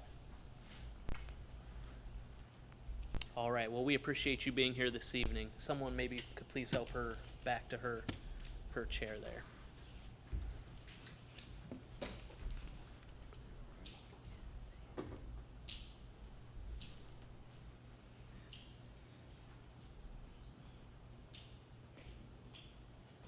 Is there anyone else this evening that would like to speak in opposition to this legislation? Yes, sir. If you could just please state your name and address for the record. Yes, thank you. Thank you for your time. My name is Robert Daniel. I live at 1829 Nelson Road. Sorry, I drive a truck. I'm hardly ever home. Anyway, my concerns are, if this is approved, what kind of a barrier are they going to put between us and the apartments? Is it going to be a wall? Is it going to be a fence? How high? Or are they going to put mature trees? And then I want to know, when they do this, are they going to have to elevate it? When they go to excavate, are they going to have to elevate it? And where's the water going? Because right now, if you walk back to where they have the little fence, the little black thing, there's water laying, and it's still laying there, which attracts mosquitoes, which we never had when we had the woods behind it. And then the traffic flow, and then the kids. I mean, are there going to be kids there? And if there is, what about schools? I mean, are they you're already, due to the COVID, the class sizes will probably be smaller when they start to go back, so that's going to add more to the teachers. And then the crime rate, you have to, our property value, where are they gonna put a retaining wall for the water that comes out, or not a retaining wall, but a retaining pond when the water, or are they gonna try to put it into the creek? Mentioning the creek, what kind of guarantee do we have that the kids won't come back to that creek and play in that creek? And then if they get hurt, who's responsible for that? And like the lady before me, she mentioned, the whole reason I bought my house was that view. No one wants to get up, walk out their back and look at an apartment complex. Nobody. I bought it because of the woods behind me. Then when I come home, now they're not there. All I have is Burger King. And I can almost literally order from my backyard. So those are just some of my concerns, and I thank you for your time.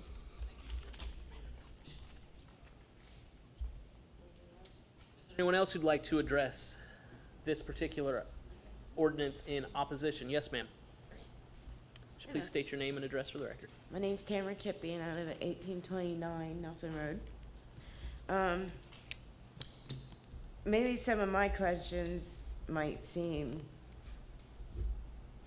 less, I don't know how to put it in words, but to me this is, it's important to me. I'm sorry. I want to know, I need to,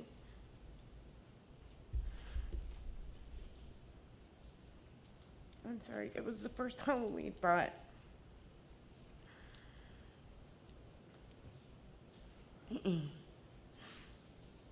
I just feel like something's been taken away from me. It was horrible to watch them just stripping it all away. We had no warning. And then it was devastating. I'm sorry. Anyways, I need to know, where's the parking lot gonna be? Is, where's the dark, I have pets myself. I need to know, I want them people to come to my backyard and to bring their blueprints and show me where they're gonna put this stuff. How close is this gonna be to us? Where's the cars gonna park? I mean, I see, the back is gonna be to us. So is the parking behind there? Is the parking gonna be in between them and Burger King and, the pizza place and Kentucky Fried Chicken, or my doctor's office, because I go to High Health, or, I feel they should come out and show us. You're welcome. Come knock on my door.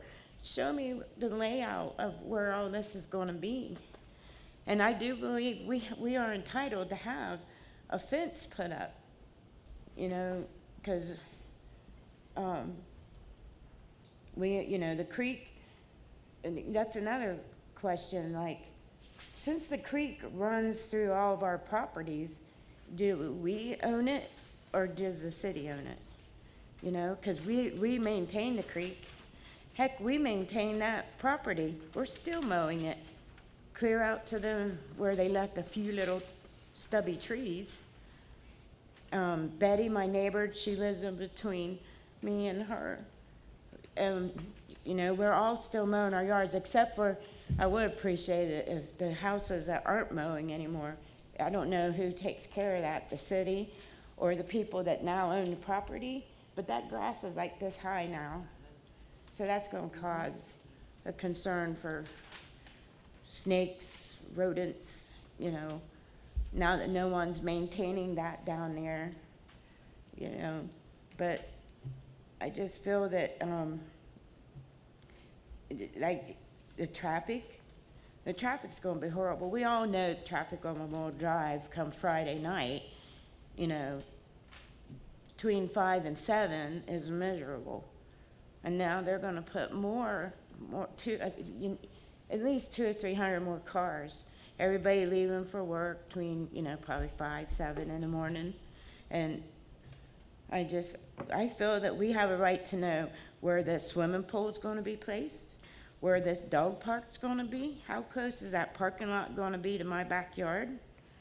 And I feel that they should build a fence. they should build it at least 6 feet, you know, to keep them from us and us from them, I guess. So, but I guess that's all I have to say. I don't mean to be such a big baby, it's just, it's been very emotional to watch them destroy all that. And I know I love animals, but little bunnies running for their lives, and it was horrible to watch. So thank you for your time. Is there anyone else who'd like to speak in opposition to this ordinance tonight? Yes, sir.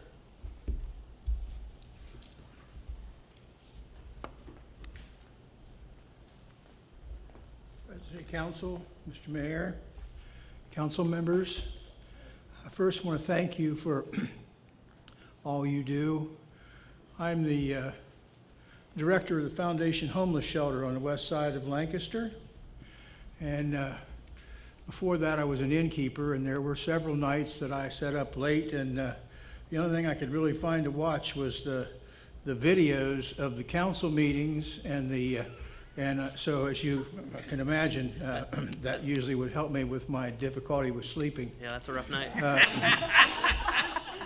kidding. I would like to start out by saying I think it's obvious to you from what some of my fellow citizens have said that one thing that could have been done better would have been if those of us who live in that area had been given a little more warning, or at least notified that the kind of area we were going to live in was going to be changed enormously. I've heard Nelson Road mentioned several times this evening, but I want to tell you that there's some of us that are property owners that live on South Pershing Avenue, which a lot of you guys may not even know exists. A lot of Lancasterians don't. And I love that woods too, but I know there's not much sense complaining about it because I don't think you can order them to put it back, can you? Nope. So anyway, in the future, when people were doing big things like this, if they'd let the folks know ahead of time. And as far as that, how far away it's from your property, I woke up in my bedroom a couple months ago and I looked out my bedroom window and I couldn't believe my eyes. There was a wooden stake in the ground 6 feet from my window. And I thought, geez, I hope I'm not used to anybody being back there. I sure hope I didn't change clothes from my last shower when somebody was out there driving that stake in. But the bottom line is we got surprised, and that was hard. I also know that the city has to take advantage of whatever we can to try to improve the economy of our city, that such a development of this will generate a lot of revenues, which may help with the problem of having to reduce our safety service forces. But I also appreciate your attention. I want to say I've lived in this town for 70 years. Well, in 2 months it'll be 70 years. I am familiar with that creek. My Uncle George Gherkin, it would have been about 80 years ago, or pretty close, built a little dam across that creek and got in big trouble because it flooded out an orchard that was back in that area. Is anybody old enough to remember an orchard back upstream of that creek? And to my fellow resident, I can tell you the kids are going to play in that creek. You don't have to ask, are they going to show up? Uncle George was there 80 years ago. I'm sure there'll be others. My only concern that you can do anything about is the traffic issue. And I am worried about density. I know nothing about population density, but 220 apartments back in there sounds like an awful lot of people in that area. But I leave it to my elected representatives to make sure that that's not too many people being allowed into an area of that size in terms of the traffic. I live on South Pershing, I believe I told you. It's got to be late at night before I can turn left off of South Pershing onto Memorial Drive without taking my life into my hands. Not that I don't do that, like I said, almost 70, so my actuarial life expectancy is not much more than probably my odds of lasting much longer on making left-hand turns out of there. But I would like you to look into the traffic thing. I know we can't afford to block up traffic any more than it already is, but maybe we ought to look at that right turn only thing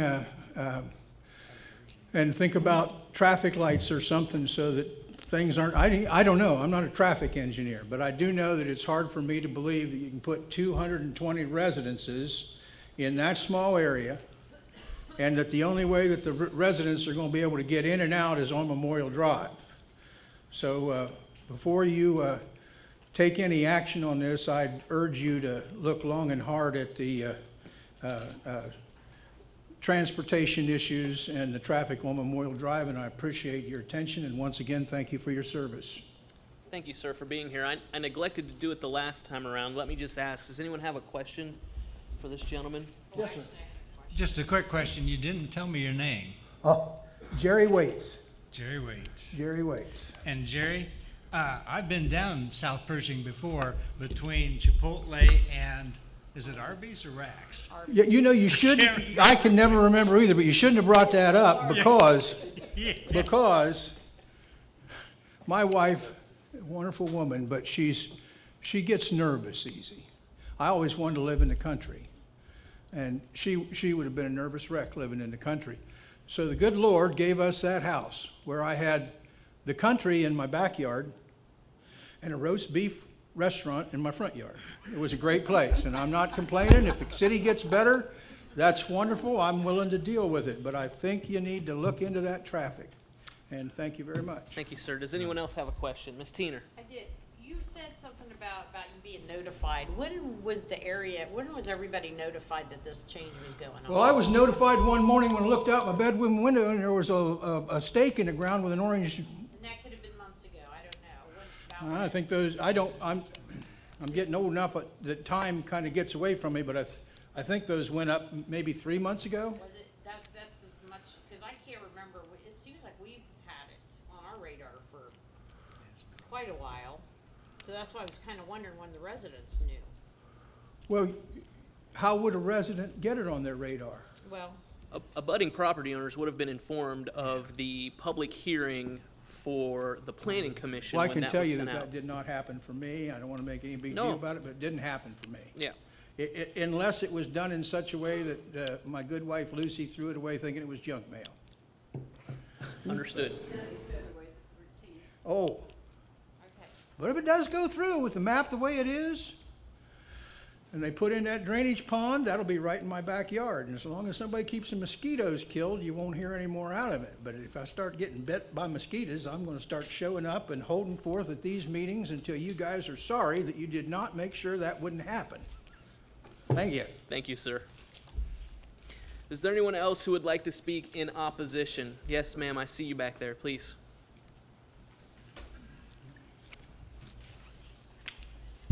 If you'll just state your name and address for the record, please. Yes, my name is Heather McCarty. I'm actually here on behalf of my elderly grandmother who lives at 1629 North Columbus Street. Just to bring up the notification to the residents, I know I was at the meeting, I think it was at the end of February, maybe it would have been right before, because my daughter was still in school, and I was at that meeting, and at that point in time, everything was still up in the air. Next thing we know, all the trees are being cut down. They're all being cut down. My grandmother was not notified, and it sounds like several other people were not notified that was happening. When we last had that meeting, everything was still up in the air. At no point was anything ever said that trees are gonna be coming down now. So I'm assuming at this point, they've already purchased the property. It sounds like they've started moving on it. There's a maintenance agreement. They stated they already had a maintenance agreement in effect as if this was already taking place.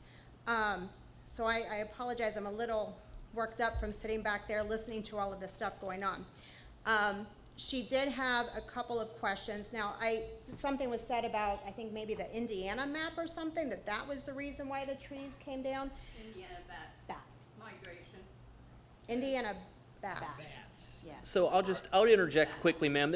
So the trees are on that private property, and if the property owner desired to fell those trees, they have the ability and authority to do so. Right.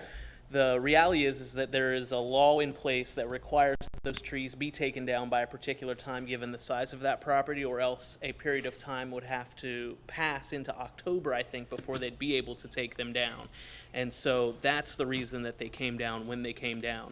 But it was the property owner who made that decision for their trees. I understand it's difficult to, see that happen, but that's what they're talking about when they talk about this Indiana bat migration and some ODNR thing, and it's all Okay, well, quite that's an interesting. answer I can give to her. The other question that she had, part of her property extends past the creek where trees have been taken down. So who actually owns that property right now? Because technically, trees have been removed from her property without her knowledge, without her notification. So who is the property owner that needs to be contacted? Is my next question. So I'm assuming I'll get answered in rebuttal on that one. The other thing then, bringing up the creek. Yeah, that's a big issue with the kids playing in the creek. We'd like to see them put a fence up. Just planting trees where they took down trees is not going, or shrubbery isn't gonna stop kids from getting back there to it. There needs to be fence or something put up to stop that. But those are the things that she had asked me to bring up, and thank you very much. Thank you, ma'am, for being here. Before you head back, does anyone have any questions? I'm sorry, your last name is McCarty, Miss McCarty? Yes. Anyone have any questions for Miss McCarty? No? Thank you. Thank you. Thanks for being here. Is there anyone else who would like to speak in opposition to this particular piece of legislation today? Mr. Mahalski.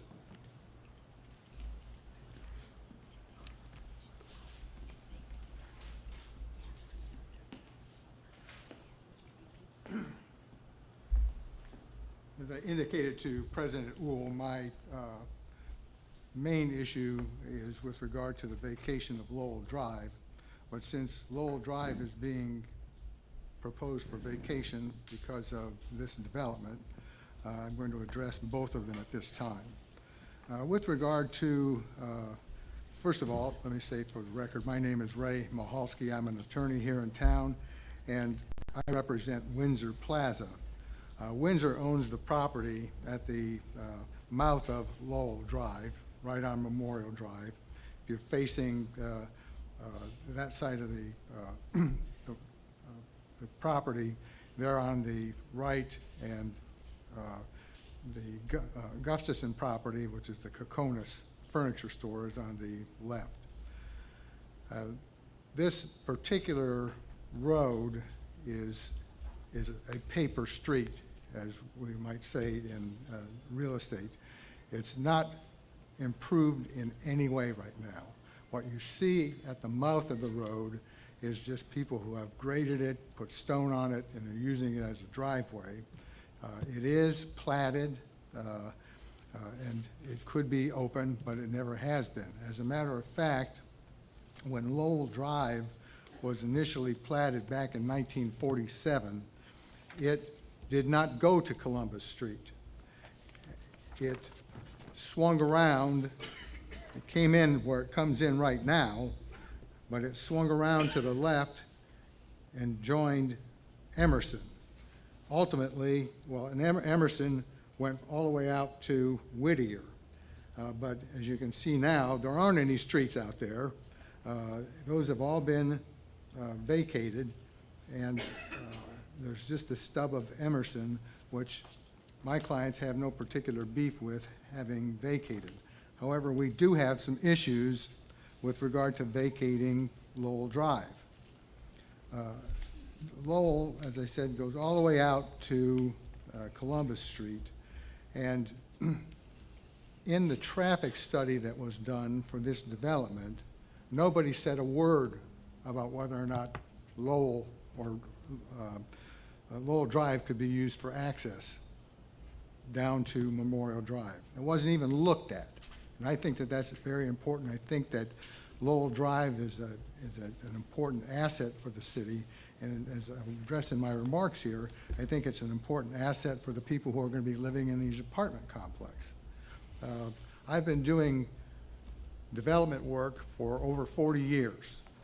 And whenever I'm trying to develop a subdivision or other development and it abuts two roads, the Planning Commission and the people in charge of approving it usually say to me, Ray, your people are going to have to give these people another way out. You can't have both your ingress and egress on the same road for safety issues.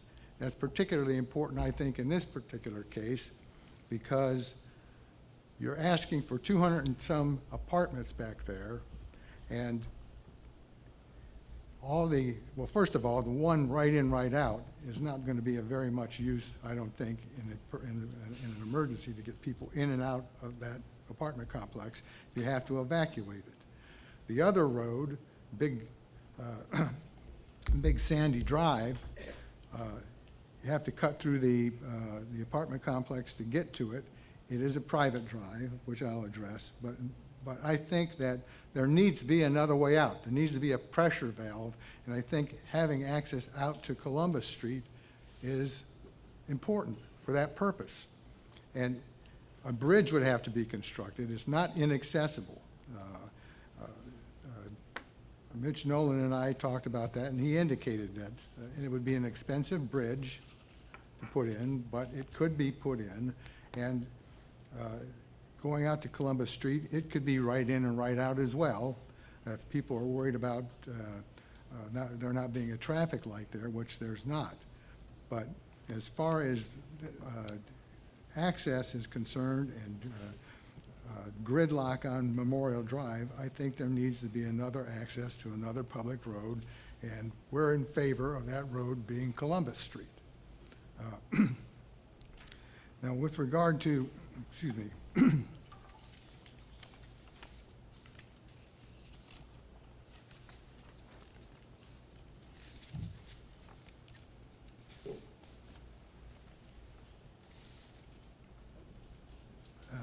when you read the traffic study, it indicates that the main access to this development is Big Sandy Street. That street, because the other one, again, right in, right out, the Big Sandy Street, you can cut across Memorial Drive and get in and out. And so most of the traffic is going to be going there, which is a point, as Mitch has indicated, with regard to the private road, which is out there, that is Big Sandy. When you talk about maintenance, he says it's squirrely. There's going to be a lot of traffic flowing in and out of there because most of the people will probably use that because there's a traffic light there, be using that, put a lot of wear and tear on that. And I'm glad somebody mentioned the mall, because if you went over there before they went out and patched it just a few weeks ago, it was like a war zone. I mean, it was like the surface of the moon. There were huge craters in that road. And when you're talking about making that road accessible to safety services and making sure that people can get in and out of there with ease, I think that that's a flaw. This property was originally zoned for single-family residences. I looked at the zoning code, I did the calculation, and under the current zoning of this property, if you had all of the property available to you, 18 acres available to you, you could only put up 87 buildings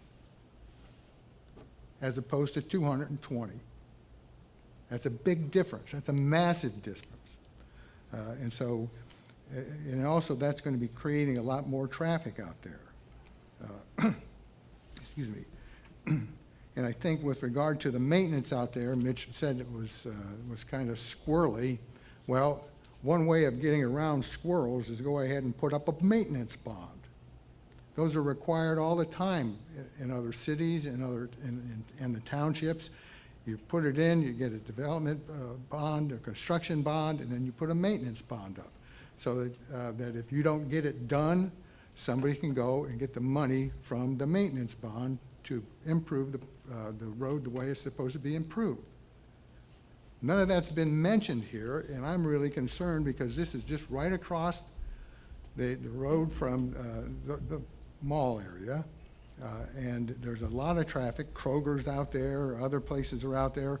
There is a lot of traffic coming in and out of there. So I think that safety first, and that's why, one of the reasons why I'm proposing that the Columbus Street stay open, so that it's a public street, it can be improved as a public street. Safety forces, fire, medical, and police can use that road to access this. That's not going to take that much away from this particular project. They can put in a number of buildings there and still have access. The other thing I wanted to mention about Lowell Drive is that right now it's up for partial vacation, meaning that the lower part of this is going to be public. It's not going to be paid for by the developer to maintain it. That's going to be paid out of the tax dollars.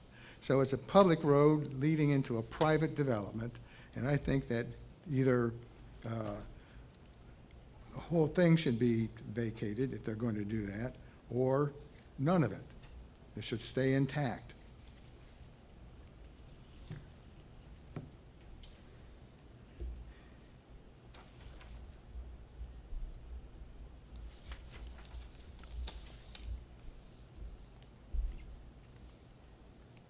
And I think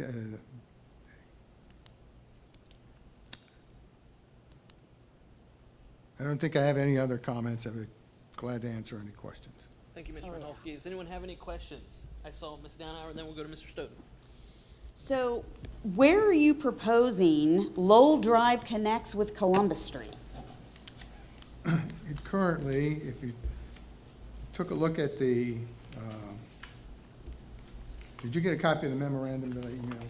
I probably did, but I honestly, I have so much paper to look at. If you could just point to it on the map or tell me what intersection Yes, you're yes. looking at or where.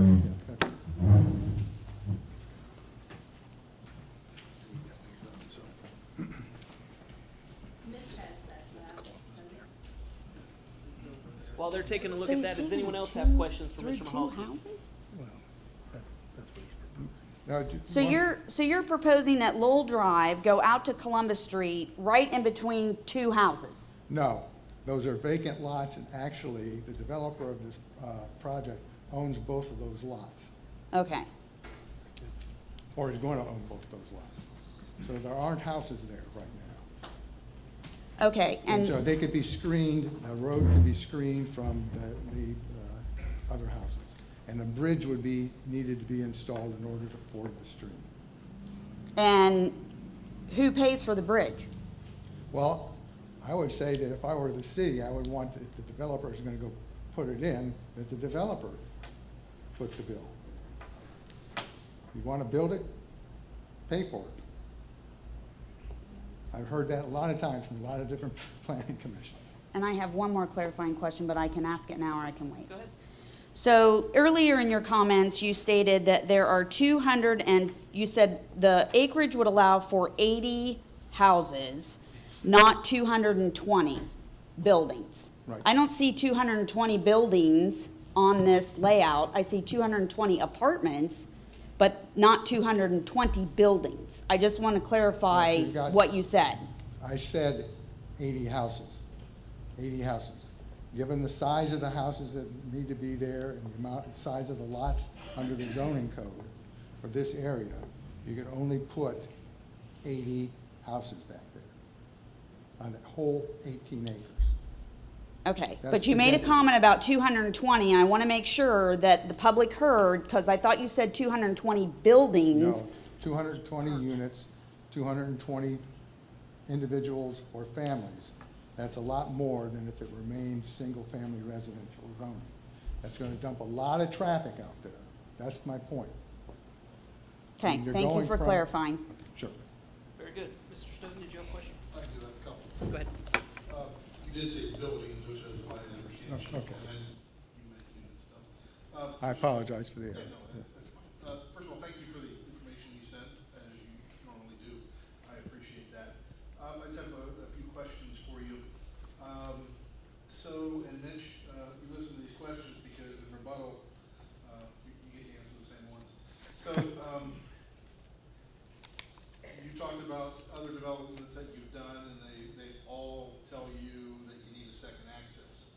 My question is, if you only had to do one, and your client said he only wanted to do one, and wherever you are would allow you to only do one, I'm guessing you would only do one. Right, but I'll tell you what I do in that situation. Okay, yes. To answer your question, what we do is we do a boulevard entrance. And so what we do is widen the entrance.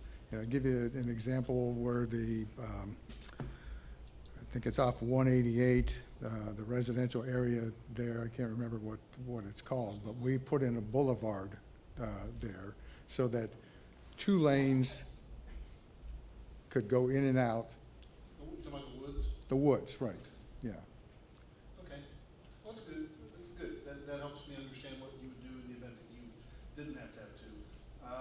So I assume the city does not require 2? We do require 2. If there is an ability to have 2 access points, we require. However, if they do not have an ability to have 2 access points, then the boulevard entrance that's where the boulevard entrance turns into a bit. Because there are certain places that in a development where you might not be able to get to, so then it goes to this boulevard entrance type style. But this one already has 2. It has the Big Sandy and it has Lowell Drive. So those are the 2 access points for this property. Even though it's a private access point, it's still considered an access point? It is. Okay, Yes. good, thank you. And then the final question is, you mentioned maintenance bond. You piqued my interest. And I honestly think that the city should, if they don't already have, and I haven't scoured, if you don't already have an ordinance on the books requiring a maintenance bond, I think you should look at other cities that do and require it for new development, so that you're going to be putting in the infrastructure, and if it's going to be private, you're going to maintain it, just like in this situation. Just like at the mall. If you would have had a maintenance bond, if they wouldn't do something, you could go to the bonding company, get the money, and fix it yourself. Okay, that's a good point. So during rebuttal, I'm gonna ask you to speak about maintenance bond. And Randall, if you didn't hear maintenance bond, if it piques my interest again, we maybe have it up for the law committee. So again, Mr. Mahalski, thank you very much. I appreciate your response. Thank you, Mr. Stoughton. Does anyone else have something for Mr. Mahalski tonight? Mr. Hall? This is probably more for Mitch too, but from the standpoint of traffic studies, we've had several residents and Mr. Mahalski refer to the traffic burden that is likely to occur. And I know Mitch has indicated that there has been a traffic study, and I guess I want to hear some additional rationale for why the city doesn't believe that this is going to be a traffic burden on the area. We could probably handle that in rebuttal. Yeah, we can, thank you. So we can have you speak to that in rebuttal, if you will, there, Mr. Nolan. Very good. Other questions? Seeing none, thank you, Mr. Mahalski, for being here. Thank you for your Thank you. information. Okay. Is there anyone else who would like to speak in opposition of this legislation tonight?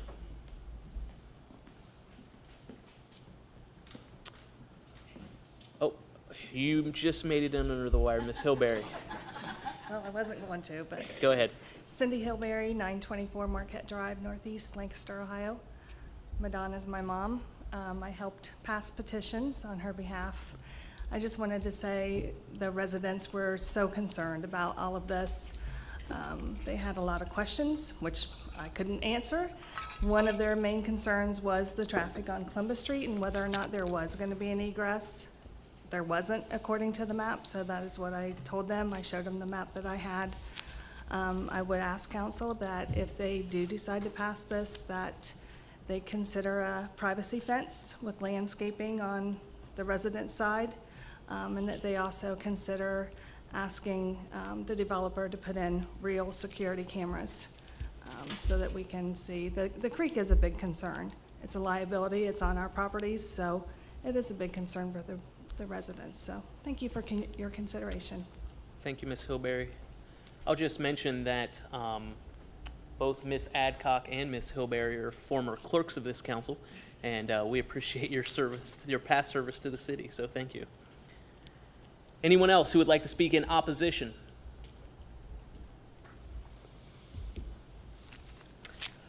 Very good, then. We are going to close the opposition portion of the meeting, the opportunity for people to speak in opposition. I saw that hand, Mr. Stoughton.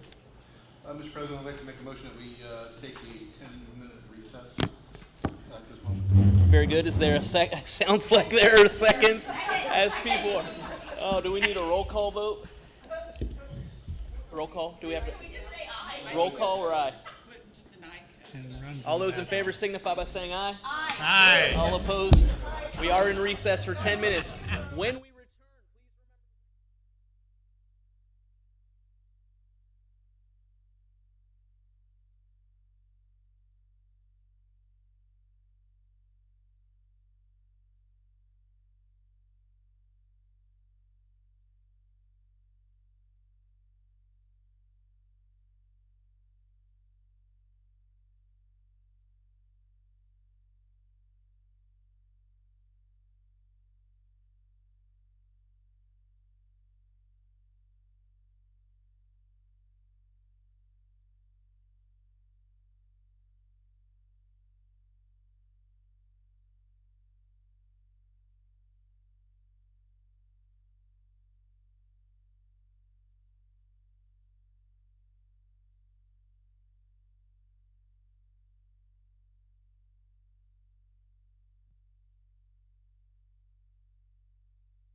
And we did complete the first part of it. I know you all were excited when we got to the end, but now we get to start over.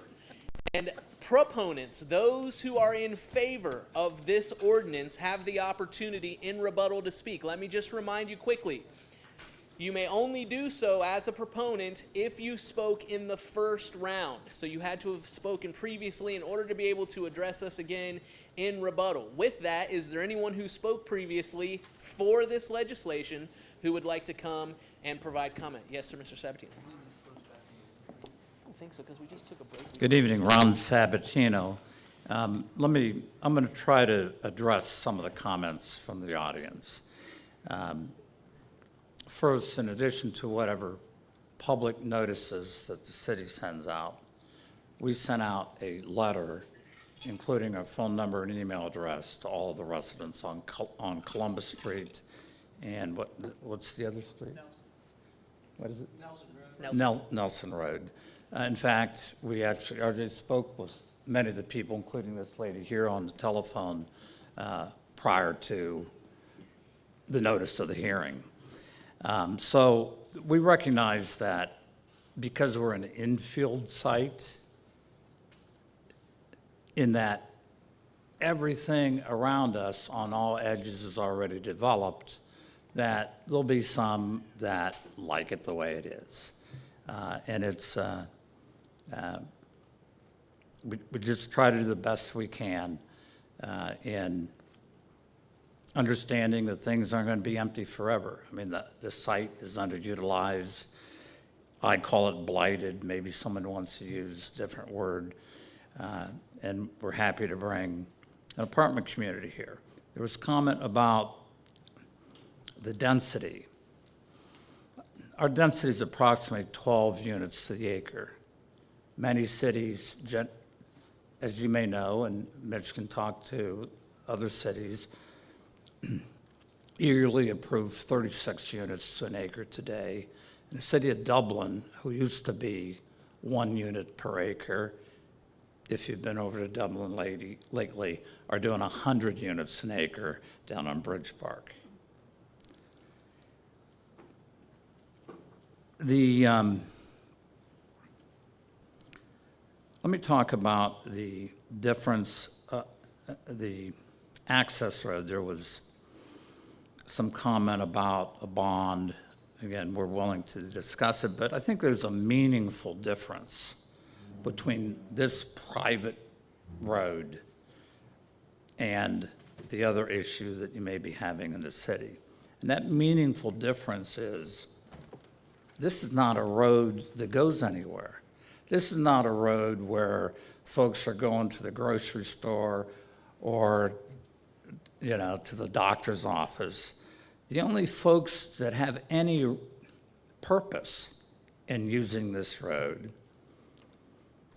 are the partners by easement who are responsible to maintain it for themselves and their customers. Sherwin-Williams, Firestone, us. Nobody's going back and forth to Kroger and hitting a bump to call you to say, hey, when is this road going to be fixed? The only folks that are going to be using this road, because it goes nowhere except to our own customers. And so if some other party chose not to do it because I can't get involved there, but we're all motivated to make sure that our customers can get in and out to our respective properties.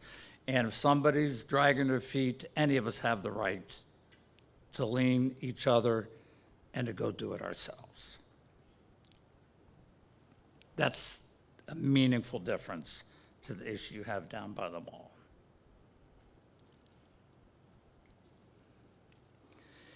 We have a number of encroachments on our property. And we had one neighbor say somebody put a stake, so many feet from his back of his house. And I only say that, not that, we'll work with our neighbors, but what happens over time, and, it's happened a number of times, scores of times to us is when there's a vacant field in somebody's backyard, over time, you know, the rear backyard gets enlarged. I mean, it just does. You know, if somebody cuts somebody's grass a little further because there's maybe were weeds there, but we've staked the property. We recognize we have a number of physical encroachments from our neighbors. We'll work with them on it. Many probably believe that the creek is on their property. The overwhelming majority of the creek is well in the boundaries of our property. So as we hear folks say, hey, we want a fence, well, the creek's on our side of the fence for the most part.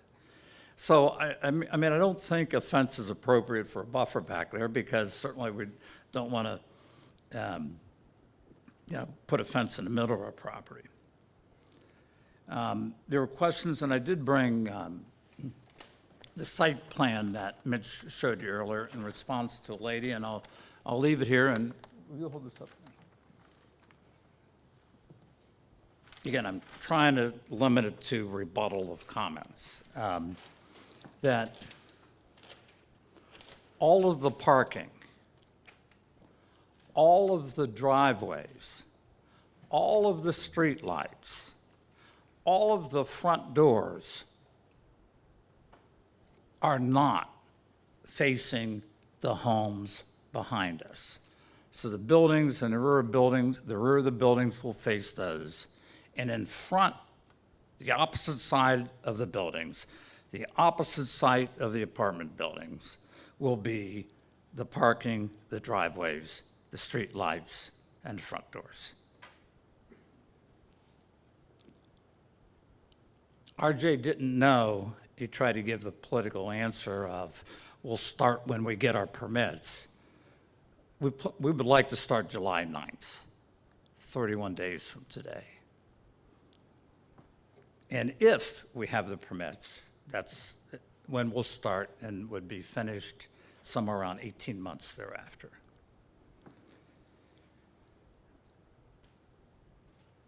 Mitch can talk about the traffic study because he's the one that reviewed it.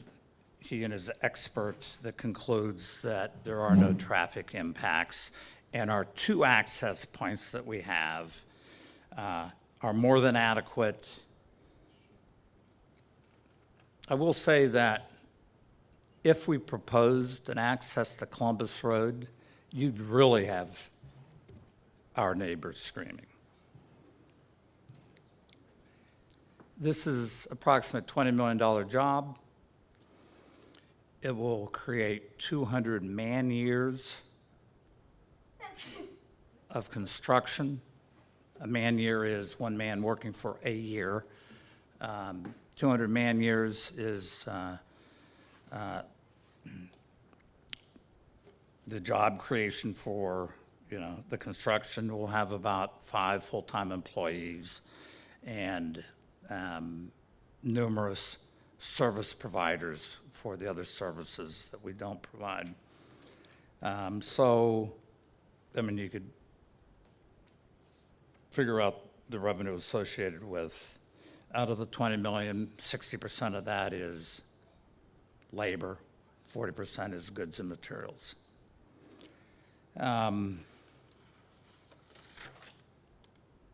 Lastly, this does comply with the land use code. We ask for your support and thank you for your time. Thank you very much, sir. Does anyone have questions this evening they'd like to address? Yes, Ms. Teener. Yeah, I'm sorry, they did have a legitimate, I know you talked about the creek, but what barrier between the apartments and the residents so they don't, are you gonna put up anything so they can kinda, I know there's the creek, but are you gonna put up anything? Lots of trees. You are going to put. Lots of trees. Okay, and because I think that was a big. Staff has kind of reviewed and told us add more trees here in the plan that we submitted, and add more trees here, lots of trees. Okay, so that's gonna be their barrier. Yes. And by the way, somebody was asking about the pond. I think he's left, but there's a pond that is close to his house, and all the ponds will have fountains for aeration to keep the water moving.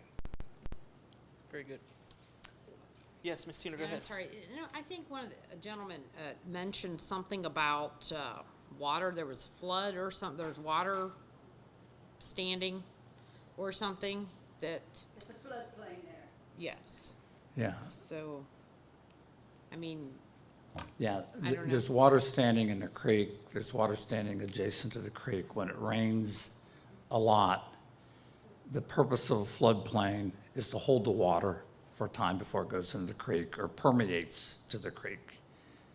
but there isn't anything building that's gonna cause any more, that's gonna No, in fact, flow it? again, your engineers can tell you, we're required to, retain the water in our retention ponds so that we don't Right. create any more But I just water. didn't want to know if there's gonna be any elevation or anything that was gonna cause anything.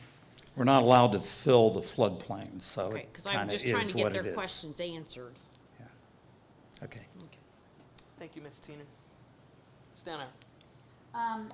So in the mix of apartments, what's the ratio of 1, 2, and 3 bedrooms? Yeah, there's only a handful of threes. I think there's like 20, 24 threes. And then so that's about 7 or 8%. A little over 50% twos and 40-some% ones, more or less. Is it on the sheet there? And just one more. Go ahead. And so, given the density comment, traffic congestion comment, how many cars are you anticipating? Because I know you have parking spots laid out, and then we talked about the garages earlier. So with this ratio of 1, 2, and 3 bedrooms, how many cars are you expecting in the complex? More than 300 when we're full, and, 350, 370. It's a function of, one bedrooms are generally one car, sometimes 1.5. We're finding that in many cities, the parking requirements are being reduced substantially because folks should use an Uber and shared riding and so forth nowadays. But my best estimate for you is 300 to 350. Not counting guests, I think we have 380 parking spots, so, yeah. Thank you. Very good. Is there anyone else who has questions? Mr. James? I would assume that you will also provide all the maintenance for the facility, snow removal, mowing, and trimming and all that, correct? Yeah, directly and indirectly. Our 5 employees don't do all of those things, but, so our 5 employees and our contractors and vendors and service providers, Sure, yes. that's part of your responsibility, though. Yes. I know a lot of the concerns, and I've walked the creek. I'm friends with Miss Madonna Adcock, and I walked back there before, and like you said, a lot of people have kind of utilized that area, even though they didn't own it, just to mow it and keep it from encroaching on their other property. Since you own most of the creek, are you going to be on the Nelson Road side to help kind of trim that up as well? I think we're absolutely willing to do that. Again, we've written letters to all of the neighbors. Right. A handful have responded, and we've talked with. We're willing to maintain and prune all of it. And similarly, we're willing to work with the neighbor if they want, as long as they don't get landlocked over there, to allow them to, kind of have possession of that side of the creek. We don't want to go on that side of the creek, right? So, but we'll go on it over there to cut the grass because that's our responsibility. Right. And certainly in your best interest to maintain a very attractive property in order to attract more clients. Yes. And I'm assuming that you possibly have considered that elderly people are going to take advantage of these apartments. They're all, not all, but 90% of them are single story, not Right. 2-story. Right. And that makes it attractive to our aging population. Like me. Not like us, like him, Thank you, that answers the question. Thank you very much, Mr. James. Anyone else who has questions? Yes, Mr. Mallon. You typically manage your complexes after you build them. You don't sell them off or